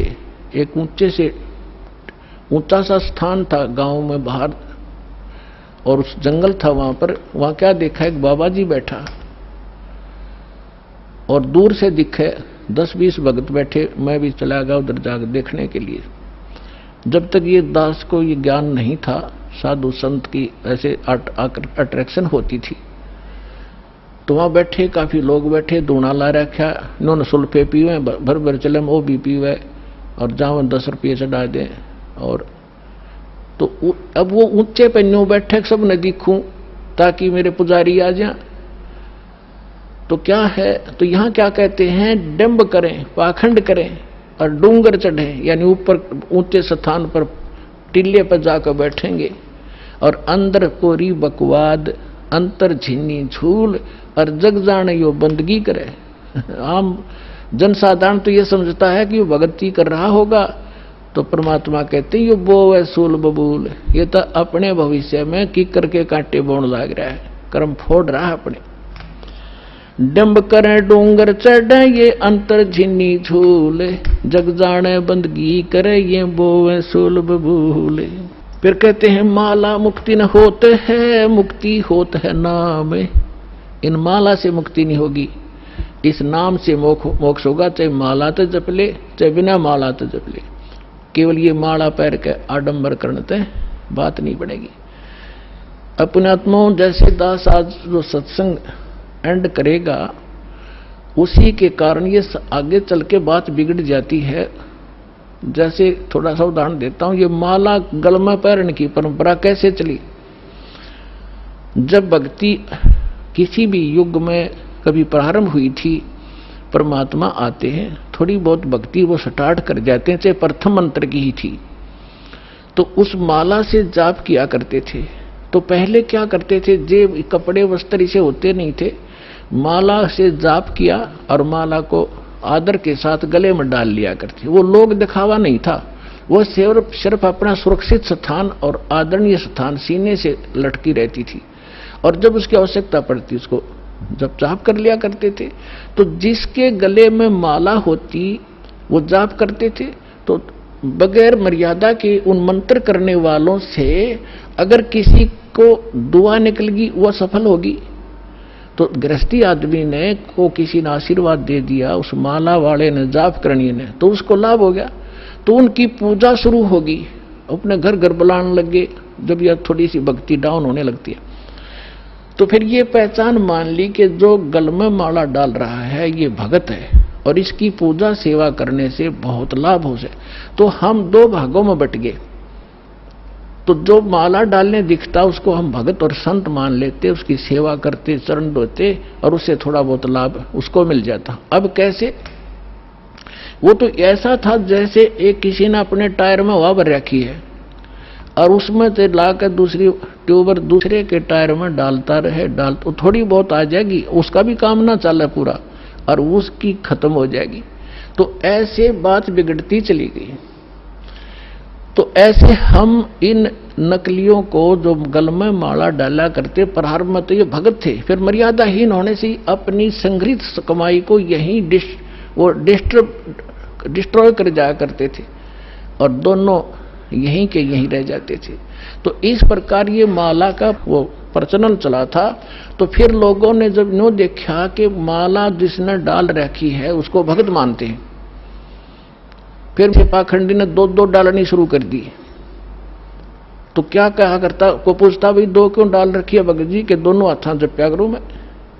तो उन्होंने सोचा भाई यू और बड़ा भगत होगा तो उसकी और ज्यादा पूजा शुरू होगी। तो जिसने फिर तीन तीन चार चार डालनी शुरू कर दी, तो चार आले ने ज्यादा पसंद करने लग गया आम भोले भगत। तो न्यो भट्ठा बैठ गया। एक आश्रम के अंदर कुछ भगत, वो गांव वालों ने एक आश्रम बना रखा था, 5-7 कमरे बना रखे थे। इसी तरह हम ज्ञानहीन होने से हम इन नकलियों के मजदूर बने रहे। हम इनको ये थोड़ी बहुत भक्ति कर दे जैसी, और फिर हम उनसे सेवा करके रोटी टूका खुआ कर थोड़ा बहुत राहत हम ले लेते, हम इनके भिखारी बने रहा करते थे। अब दास चाहता है कि घर घर में सब धनवान हो, भगवान के खजाने में कोई कमी है, जो भक्ति करेगा वो धनी हो जाएगा, भगवान की भक्ति का सारे सुख आपको प्राप्त होंगे, हम क्यों किसी के मुंह की तरफ देखेंगे। फिर तो क्या था, उसमें 5-7 कमरे बना रखे थे, वहां पर साधु संत आया करते थे और गांव के लोग वहां सेवा करने जाते थे।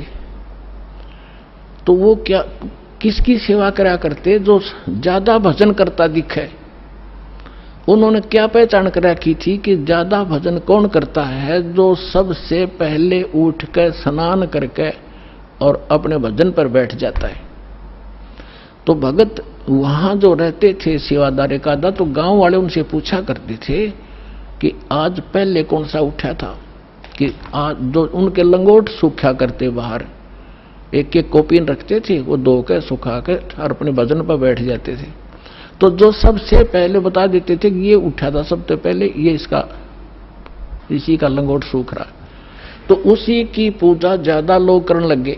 और दूसरे जो लेट उठते थे उनको वो विशेष ध्यान नहीं देते थे, उसी का पूजा करनी, उसी को प्रणाम करना, उसी के पैर दबाने। तो दूसरे एक उनमें नकली था, आलसी सा आदमी, उसने सोचा भाई यू क्या चक्कर है, इसकी पूजा क्यों हो रही है? तो उसने पता चला कि वो बखत उठा है, इसलिए यार इनने पहचान कर रखी है लंगोट की, इसका पहले सूख क्या पावे। वो क्या करने लग गया, उन तो सबसे पहले उठा आध घंटा, और इतना आलसी था और नाव भी ना था, लंगोट ने पानी में बेकर सबसे पहले टांग दे उड़ा और उल्टा सो जावे। तो वो उन्होंने पूछा भाई ये किसका लंगोट है? कि ये इस महात्मा का है। वो सारे उन सारे ने छोड़ देगा, उस नकली के लाग गए साथ, उस लंगोट की पहचान करके पहले कौन सा उठे रात ने। तो हम न्यो भक्ति का नाश कर लिया। तो यहां परमात्मा कहते हैं माला मुक्ति न होते है, ये मुक्ति होते है नाम। एक अक्षर बाहरा, ये उजड़ भला नगाम। कहते माला मुग्ध गंवारे को, गल में पैरा काठ। दगड़े दो जग के चल्या, लखी न सतगुरु बाटे। माला मुग्ध, इस मूर्ख ने ये गल में काठ पैर रखा, इतना मोटे मोटे मणिये। और दगड़े दो जग के चला, नरक के रास्ते को पकड़ रखा है। लखी ना सतगुरु बाट, यानी सतगुरु के मार्ग का इसको पता नहीं चला। मुंड मुंडावे मूर्खा, ये कर हैं घोट में घोटे। बार भेख बनावे ही, अंदर गिन अनगिन खोटे। ये मुंड मुंडावे मूर्खा, यानी उस तरह फिरा लेते हैं, कचकोला कोरा कढ़वा लेते हैं। और कर मुंड मुंडावे मूर्खा, और कर हैं घोट में घोट। और बाहर भेख दिखावे ही, बाहर तजनो दिखे बड़ा महात्मा होगा, अंदर अनगिन खोट। केले की कोपीन है, ये फूल पान पल खाही। नर का मुख नहीं देखते, जो बस्ती निकट ना जाई। एक समय इस दास को ये ज्ञान प्राप्त हुआ, तो हम अपने ऑफिस में बैठ के फिर तो हमारे पास एक यही चर्चा हो जाती है, जो भी जिसने हमारी बात सुनावी थी उसको चर्चा शुरू कर देते थे। तो उनमें से एक कहने लगा कि नहीं, आपने संत तो देखे नहीं है। मैंने बताया मेरा ऐसे ऐसे गुरुजी हैं, उनसे मैंने दीक्षा ली है। तो वो एक कहने लगा आपने संत तो देखे ही नहीं है। दूसरा मेरा साथी कह रहा था, हम कैसे होते हैं भाई, कि मैं एक बार ऋषिकेश गया हुआ था, हरिद्वार से आगे, और वहां एक आगे जंगल है, 1 किलोमीटर आगे चल के साइड में, और वहां एक महात्मा रहता है, और वो केवल एक लंगोट बांधता है केले के पत्तों की। जंगल में रहता है, और जंगल में इतना गहरा चला जाता है, आदमी के तो दर्शन भी नहीं करता वो, और जय उसके दर्शन हो जाए तो बेड़ा पार हो जाता है। तो बहुत से लोग वहां इकट्ठे हो रहे थे, तो मैं भी जाकर बैठ गया, उनसे पूछा ताछी की, तो उन्होंने बताया कि एक महापुरुष रहते हैं यहाँ पर, और वो कभी कभी यहाँ दिख जाते हैं विचरण करते हुए, तो हम उसके दर्शनार्थ बैठे हैं, हो सकता हमारे भाग जाग जा। लेकिन वो जब भी कोई आभास होता है तो भाग कर अंदर गुफा गहरी जंगल में भाग जाता है, आदमियों को दर्शन नहीं देता। तो कहने लगा कि एक बता रहा था कि मैंने एक दिन थोड़ी सी दर्शन हुए थे, बस एकदम फिर वो पीठ फेर कर भाग गए, बस उस दिन थोड़ी सी कसर रह गई, ना बेड़ा पार हो जाता। तो उसी आस में 20-30 आदमी बैठे थे वहां। अब इस परमात्मा के ज्ञान से वो निर्णय होगा कि वो के था, वो कौन था। है उसके क्या कहते हैं सुख संवेद में, केले की कोपीन है, वो फूल पान फल खाही। केले के पत्ते की तलंगोट बांध रखा है, ऐसे बैरागी त्यागी महसूस होते हैं, और फूल पत्ते और फल खा के गुजारा करते हैं, और बस्ती के निकट नहीं जाते, आदमी का मुंह भी नहीं देखते। ऐसे त्यागी बैरागी, उनको संसार एक समर्थ संत मानते हैं।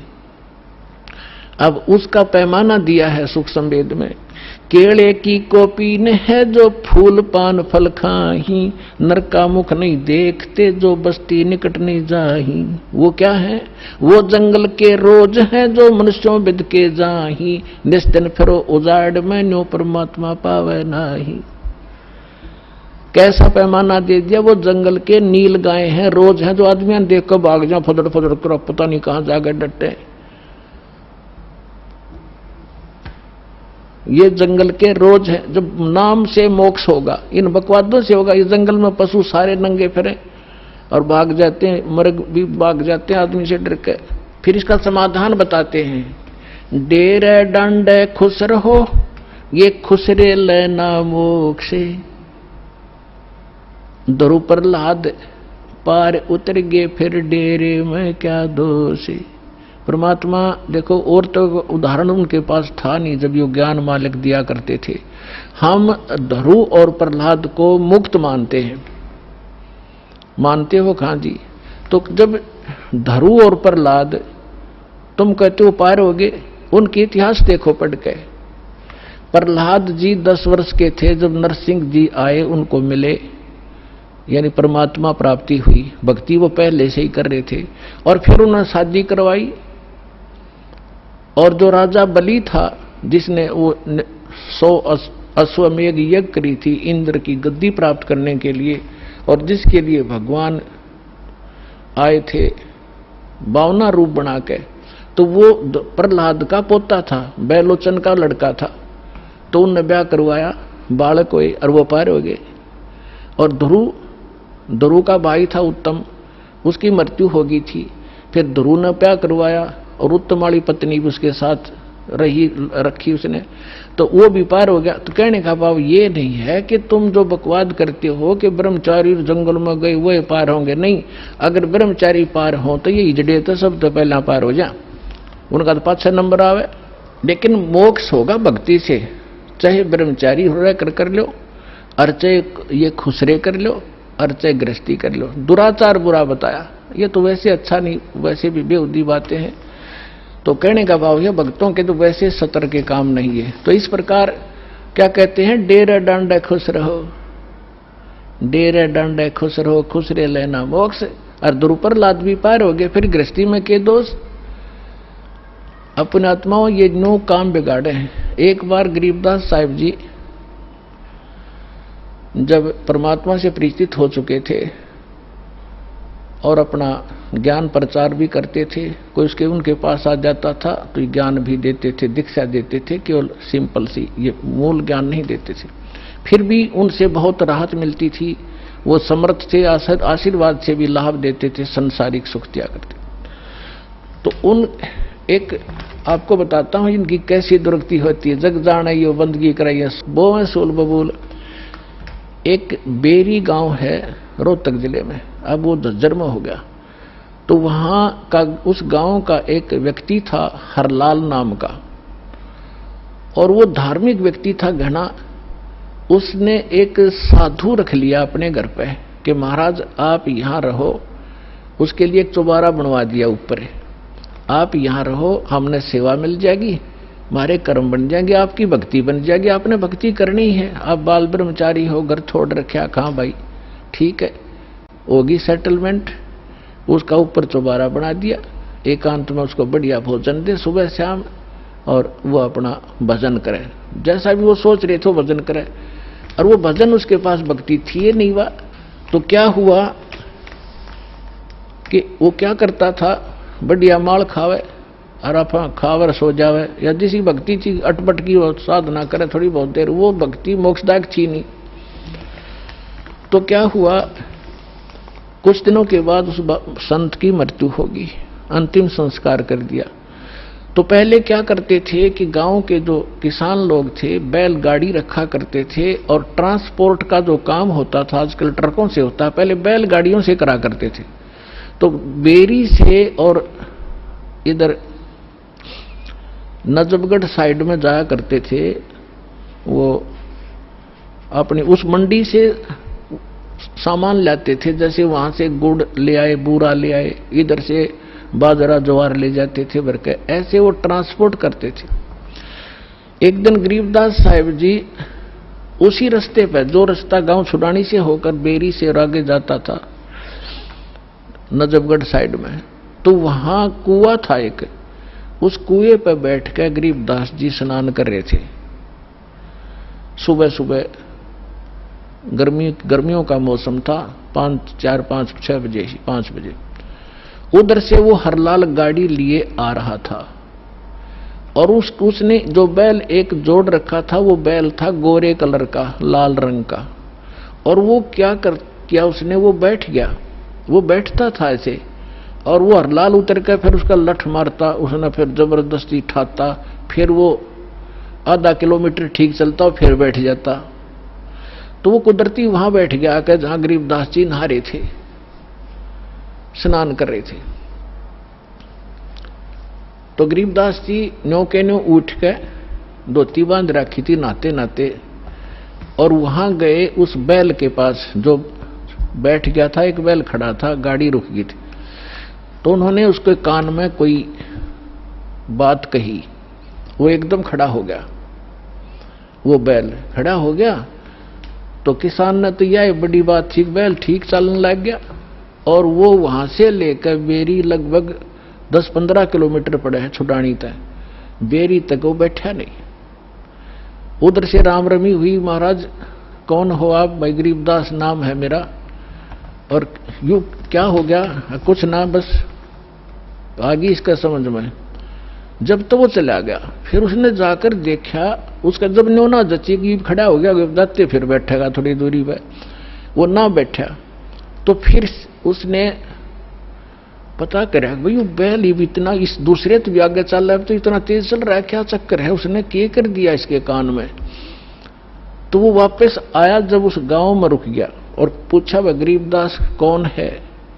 वो कुदरती परमात्मा वहीं आगे स्नान, वो गरीबदास जी उसी टाइम से स्नान, उसने नहीं सोचा इस टाइम से आकर वो नान भगत और वहां मिल लेगा। तो जब वो स्नान करना, पता था वो भगत किस लिए आ रहे हैं, वो तो परमात्मा से परिचित हो चुके थे।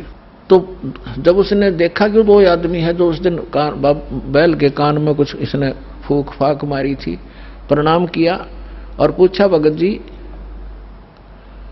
आपने इस बैल के कान में क्या बोल दिया? ये तो उसके बाद डटा नहीं डटता और ना बैठता, आप तो भाई पहुंचे हुए महात्मा हो। अब इतना गरीबदास जी का उसमें इतना था नहीं, क्योंकि हम घर का जोगी जोगड़ा और बाहर का जोगी सिद्ध, ये तुम्हारी पुरानी आदत है। तो गरीबदास जी ने कहा कि अब बैठ जा, बताऊंगा क्या कह दिया मैंने। आपके घर में चौबारे में एक बाबा जी रहा करता, संत भगत अखा जी रहता था। कहाँ गया वो? तो उस अरलाल भगत ने, किसान था वो जाट, उसने बताया जी वो तो मृत्यु को प्राप्त हो गया, 4-5 वर्ष हो गए। परमात्मा ने कहा कि ये बैल ओए है तेरा बाबा जी, इस नकली पर भक्ति बनी नहीं, सत साधना इसके पास थी नहीं, यू खावा था सोया था, नकली डड़े डोया था, कंकर पत्थर कट्टे करे, साधना ठीक नहीं थी। ये वही बाबा जी है, वो भगत जो घर छोड़ कर चला गया था, ब्रह्मचारी भी था, बैल बनकर गाड़ी खींच रहा है, क्योंकि तेरा खा रखा था इसने, पूरा करना पड़ेगा वापस। मैंने इसको ये कहा, भाई भगत जी चाहे तो लठ खा के इसका दे दे, और चाहे अपना स्वभावक पूरा कर दे, पूरा करे पीछा छूटेगा तेरा। इसका समझ में आ गई, अब ये तेरे पूरे करेगा। अब पुणात्मा देखो, अब जो भी कोई साधना कर रहे हैं वो हैं परमात्मा के बच्चे, किसी ना किसी जन्म में वो मालिक के साथ रहे। आगे साधना नहीं मिलती तो वो 84 लाख योनियों में चले जाते, और परमात्मा ने वहां भी दया करा दी अपने गरीबदास जी के माध्यम से। अरलाल का मन फेर दिया कि अभी भगत था यो, और यू बैल बन गया, इसकी दुर्भाग्य। पर आज के बाद इसने मैं गाड़ी में नहीं जोड़ूंगा, अलग से बांध दिया चारा चरावे और बैठा रहे। देख परमात्मा ने भगत की वहां भी रक्षा कर दी और सुविधा दे दी, लेकिन भक्ति बिना क्या बने, अगला जन्म उसका सूर का होगा, फिर क्या सुविधा देंगे। तो पुण्यात्माओं, यह सौभाग्य आपका, आपको अनमोल रत्न मिल रहा है, इन्हें संभाल कर रखियो।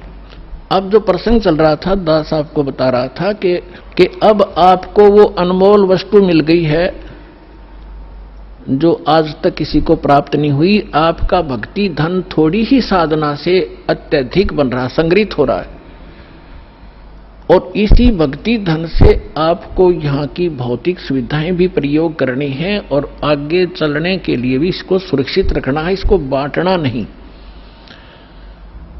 अपने आत्मा कुछ दिनों के बाद जिसने 1-2 वर्ष साधना या कर ली भगवान की सत साधना, तो आपका जो भक्तिहीन हो जाओगे, आप किसी को आशीर्वाद दे दोगे ना, वो भी फलने लग जाएगा। आपके पंचर हो जाएगा और उसमें हवा भरने लग जाएगी, आप भी डाउन हो जाओगे, यही रह जाओगे। आपकी गाड़ी खड़ी हो जाएगी और उसने उसका लाभ होना नहीं, क्योंकि दोनों को फुल एयर चाहिएगी टायर में आगे गाड़ी बढ़ाने के लिए, और वो अलग सिस्टम है जो दास आपको दे रहा है। इससे पंप सारे भरो और अपनी गाड़ी चलाओ। एक दूसरे मूर्ख होगा जो अपने टायर में दूसरे के टायर में हवा भरे, दोनों कंडम हो जाओगे। तो इस साधना से हम ऐसे बिगड़ जाते हैं। जो प्रसंग चल रहा था कि ऐसे जो जन्म मनुष्य के होते हैं वो ऐसे होते हैं जो पुनकर्मी प्राणी है। जैसे अब ये भक्ति युग चला है, अभी 1-2 वर्ष और बाधा रहेगी, थोड़ी बहुत, ज्यादा नहीं, क्योंकि समझदार हो, बुद्धिमान हो, सबको ज्ञान हो गया, अब कौन किसकी सुनेगा। फिर 1-2 वर्ष के अंदर पूरे विश्व में फैल जाएगा, सब आपके साथी समर्थक हो जाएंगे, फिर बात खत्म हो जाएगी। फिर जो मर्यादा आप करोगे आपका सहयोग देंगे और वो भी वो मर्यादा ही पालन कर रहे होंगे, तो आपका भक्ति खंड नहीं होगा, आप भी सफल होंगे और वो भी होंगे। फिर क्या होगा कि कुछ दिनों में आपको इतना सुख हो जाएगा, क्योंकि भगवान सुख सागर है।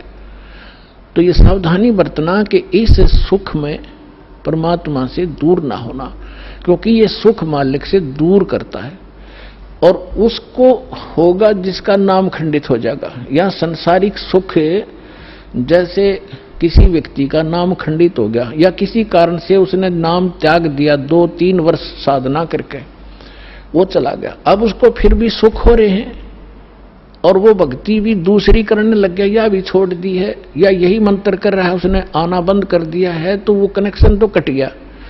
आगे चार्जर नहीं है उसका, लेकिन पिछला चार्ज जो बैटरी है वह काम कर रही है। अब वो काफी अच्छा चार्ज हो गया तो घने दिन भी काम कर देगी, लेकिन वो ये सोच रहा होगा कि मेरा क्या बिगड़ गया। अब फिर बिगड़ेगा, जब ऐसा बिगड़ेगा कि किसी प्रकार समझ में नहीं आएगा उसके। अब इतना ज्ञान दिया जाता है, मैं कोई बालक नहीं या वैसे थोक बिलो हूं, कोई लालच हो मुझे। 2 रोटी भगवान ने दे रखी थी, जेई की नौकरी थी, बढ़िया काम चल रहा था, परमात्मा ने पहले भी ठीक से घर में गुजारा ऐसे जन्म दे रखा था जहाँ रोटी टाइम पर ठीक मिले थी। तो दास ने पता चला कि मेरे जैसे दुखिया सारे ही हैं जिनको भगवान की चाह हर धक्के खा रहे हैं। मुझे पता लग गया, तो सबको आवश्यकता इस भगवान की, इस ज्ञान की। तो इसलिए दास ने इस पर कदम उठाया। तो इस प्रकार जैसे आप जो सफल होगे। और एक बात और ध्यान रखना, आप यहां केवल उसी उद्देश्य को लेकर ना आना कि जैसे रोगी है वो रोग ही स्वस्थ हो, जिसको पुत्र की संतान नहीं है वो संतान ही हो तो बात बने। अगर संतान भी आपको आवश्यक होगी देनी तो यही मिलेगी, पृथ्वी पर कोई नहीं देगा आपने। और जो आपका रोग निवारण होगा तो यही होगा, पृथ्वी पर कहीं होगा भी नहीं, और होगा ही होगा, रोग तो निवारण होगा ही होगा।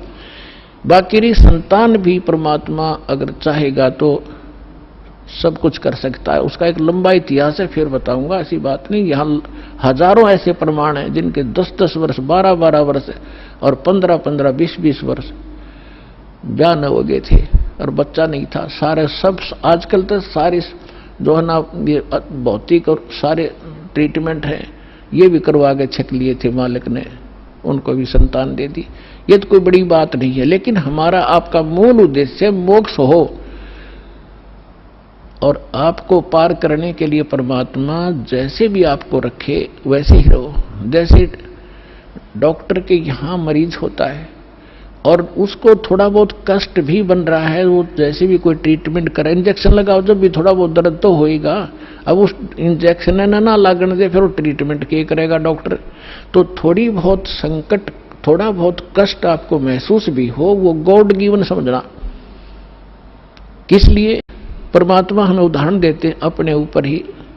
कहते हैं कबीर सुख के माथे पत्थर पड़ो, जो नाम हृदय से जावे, बलिहारी व दुख के जो पल पल नाम रटावे। परमात्मा कहते हैं तुम ऐसे मांगना मेरे से कि हे भगवान, इसे सुख के आग लगो जिस जो आपसे दूर करे। हे परमात्मा, ऐसा दुख बलिहारी उस दुख के, ऐसा दुख बना रहे जिससे आपकी याद बनी रहे, ऐसा सुख ना देना भगवान जो आपसे दूर करे। तो आप ये समझ लेना, छोटी मोटी जो ठूठा आपका रख रहेगी ये गॉड गिवन होगी, ताकि वो मन बकवाद ना करे, इसने मौत दिखे जा, और तभी ये भक्ति करेगा, ना करने ना दियो। ऐसा खतरनाक एलिमेंट है ये। तो पुणात्मा, ये परमात्मा का ट्रीटमेंट चलेगा जब आप इसकी शरण में आगे। डॉक्टर के हॉस्पिटल में एडमिट एक पेशेंट अपनी चलाओगा तो वो रोग नहीं कटवाना चाहता, वो तो बकवाद कर रहा है, व्यर्थ में टाइम वेस्ट कर रहा है। तो आप यहां आगे हो, भगवान कोई बालक नहीं, आपके भविष्य की जानता है। अब जैसे किसी को एक्सीडेंट हो गया और उसका ब्लड चल रहा है, ब्लीडिंग हो रही है, तो डॉक्टर सबसे पहले उसकी कोशिश करेगा कि ब्लड रोकूं, चाहे उसकी टांग में कितनी पीड़ा हो रही हो, फ्रैक्चर भी हो रहा हो, उसने नहीं संभालेगा कि ये दर्द होने दे थोड़ा, पहले इसकी जान बच चली जाएगी जब ब्लड नहीं रोक आते। तो वो कह रहा होगा है मर गया, पैर टूट गया है मर गया, तो वो अलग बात है। पहले वो ब्लड रोकेगा, फिर उस टांग ने संभालेगा, उससे जान नहीं जा सकती। तो इसी प्रकार आप यहां आए हो केवल एक उद्देश्य लेकर, और परमात्मा को पता है कि कल ने इसके ऊपर एक ऐसी आपत्ति आओगी, इसकी जान जानी है या कोई और भयंकर अटैक है इसके ऊपर, तो पहले मालिक आपके उस संकट न हटावेगा जो भविष्य में और आने वाला, इससे भयंकर। और आप ये सोचोगे एक बता मेरा ये संकट ना ठीक हुआ, 2 बार लिया, तीसरी बार आ ली, 5वीं हाजिरी होगी। पुणात्मा, या तो आजीवन आने की नियत बनाओ जब आपका कल्याण होगा। ऐसा बालक नहीं भगवान के झाड़े ला देर जा तुम अपने राज्य रम अपने राज्य, नहीं, आपके असंग जन्म का कोड कटेगा यहां से। अब जो प्रसंग चल रहा है कि जिन जैसे सतयुग के अंदर पुण्यात्मा जन्म लेती है और उनके लिए परमात्मा ऐसा माहौल बना देता है, फलदार वृक्ष होते हैं सब जगह। जैसे आजकल हम कणक पैदा करते हैं कितनी मेहनत करके, उस समय ये ऐसे खड़े रहते जैसे सामक देखा हुआ आपने, ऐसे खड़े रहते हैं और जाओ और तोड़ो और झाड़ो, पकाओ और खाओ, फल तोड़ो खाओ और भजन, और उसमें भजन सभी करते हैं, उनकी एक ऐसी श्रद्धा होती है। तो वो भक्ति करते हैं शास्त्र विरुद्ध, और सुख सारे उपलब्ध हैं, शरीर भी स्वस्थ है, लाखों वर्ष जीवन भी रहता है, बाप से पहले बेटा भी नहीं मरता है, और विधवा औरत विधवा नहीं होती हैं। तो वो ये सोच रहे कि हम जो साधना कर रहे हैं इससे हमें लाभ है, नहीं, यह भूल मार रही है हमने आज तक। तो वो उस सतयुग में कौन प्राणी जन्म लेंगे, ये बहुत असंख्य युगों से चला रहा है। अब जैसे ये समय अब चल पड़ा, जो भगवान पुण्यात्मा है इस ज्ञान से संपर्क में रहेंगे, भक्ति ठीक करते रहेंगे तो ये पार हो जाएंगे। अब अरबों खरबों प्राणी पार होंगे अब इस पिछली पीढ़ी में, क्योंकि परमात्मा ने 3 युग इंतजार की है इस समय के लिए। और कैसे परमात्मा किस प्रकार ऐसे लुका छिपी करके और भक्ति बचा के लाए हैं, आप इस ज्ञान से परिचित होंगे तब पता चलेगा।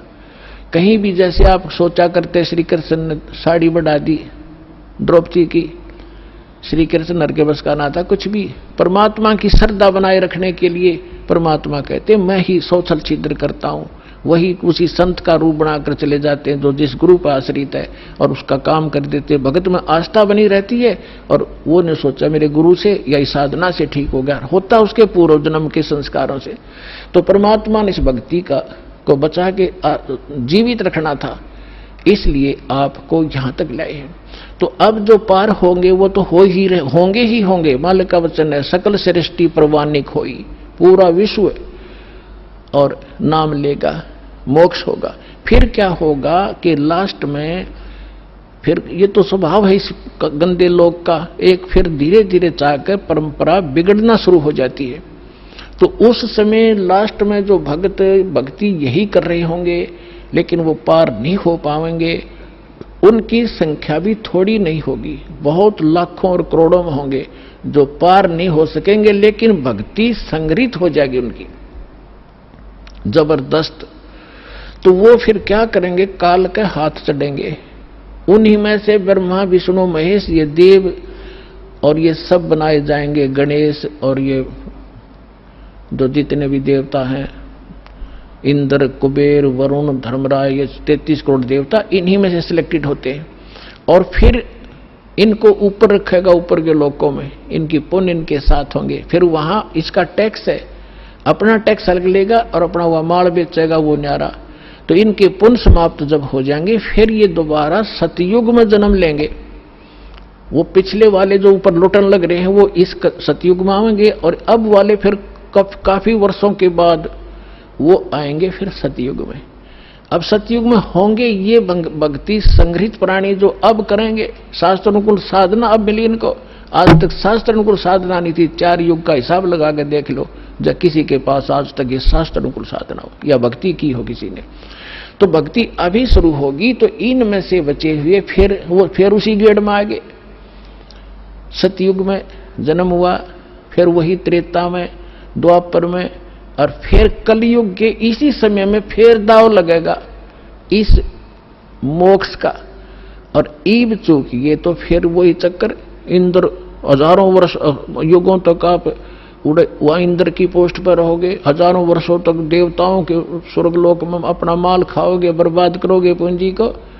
और फिर यदि आगे भगवान फिर कोई संत नहीं मिले, इतने जन्म मनुष्य के होकर भी फिर आप 84 लाख योनियों में चक्कर खाओगे।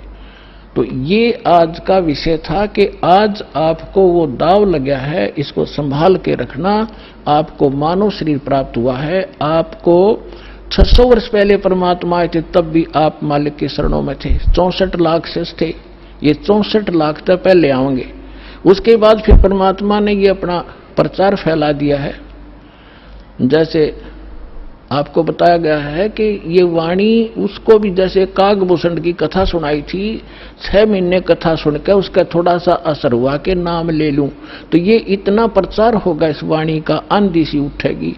तो वो जो टर्न वाइज भी जिनका नंबर मनुष्य का आया है, वो कुछ दिन के बाद आ जाएंगे, शरण में आना पड़ेगा, और इस प्रकार ये सबका मोक्ष होगा। बोलो सतगुरुदेव।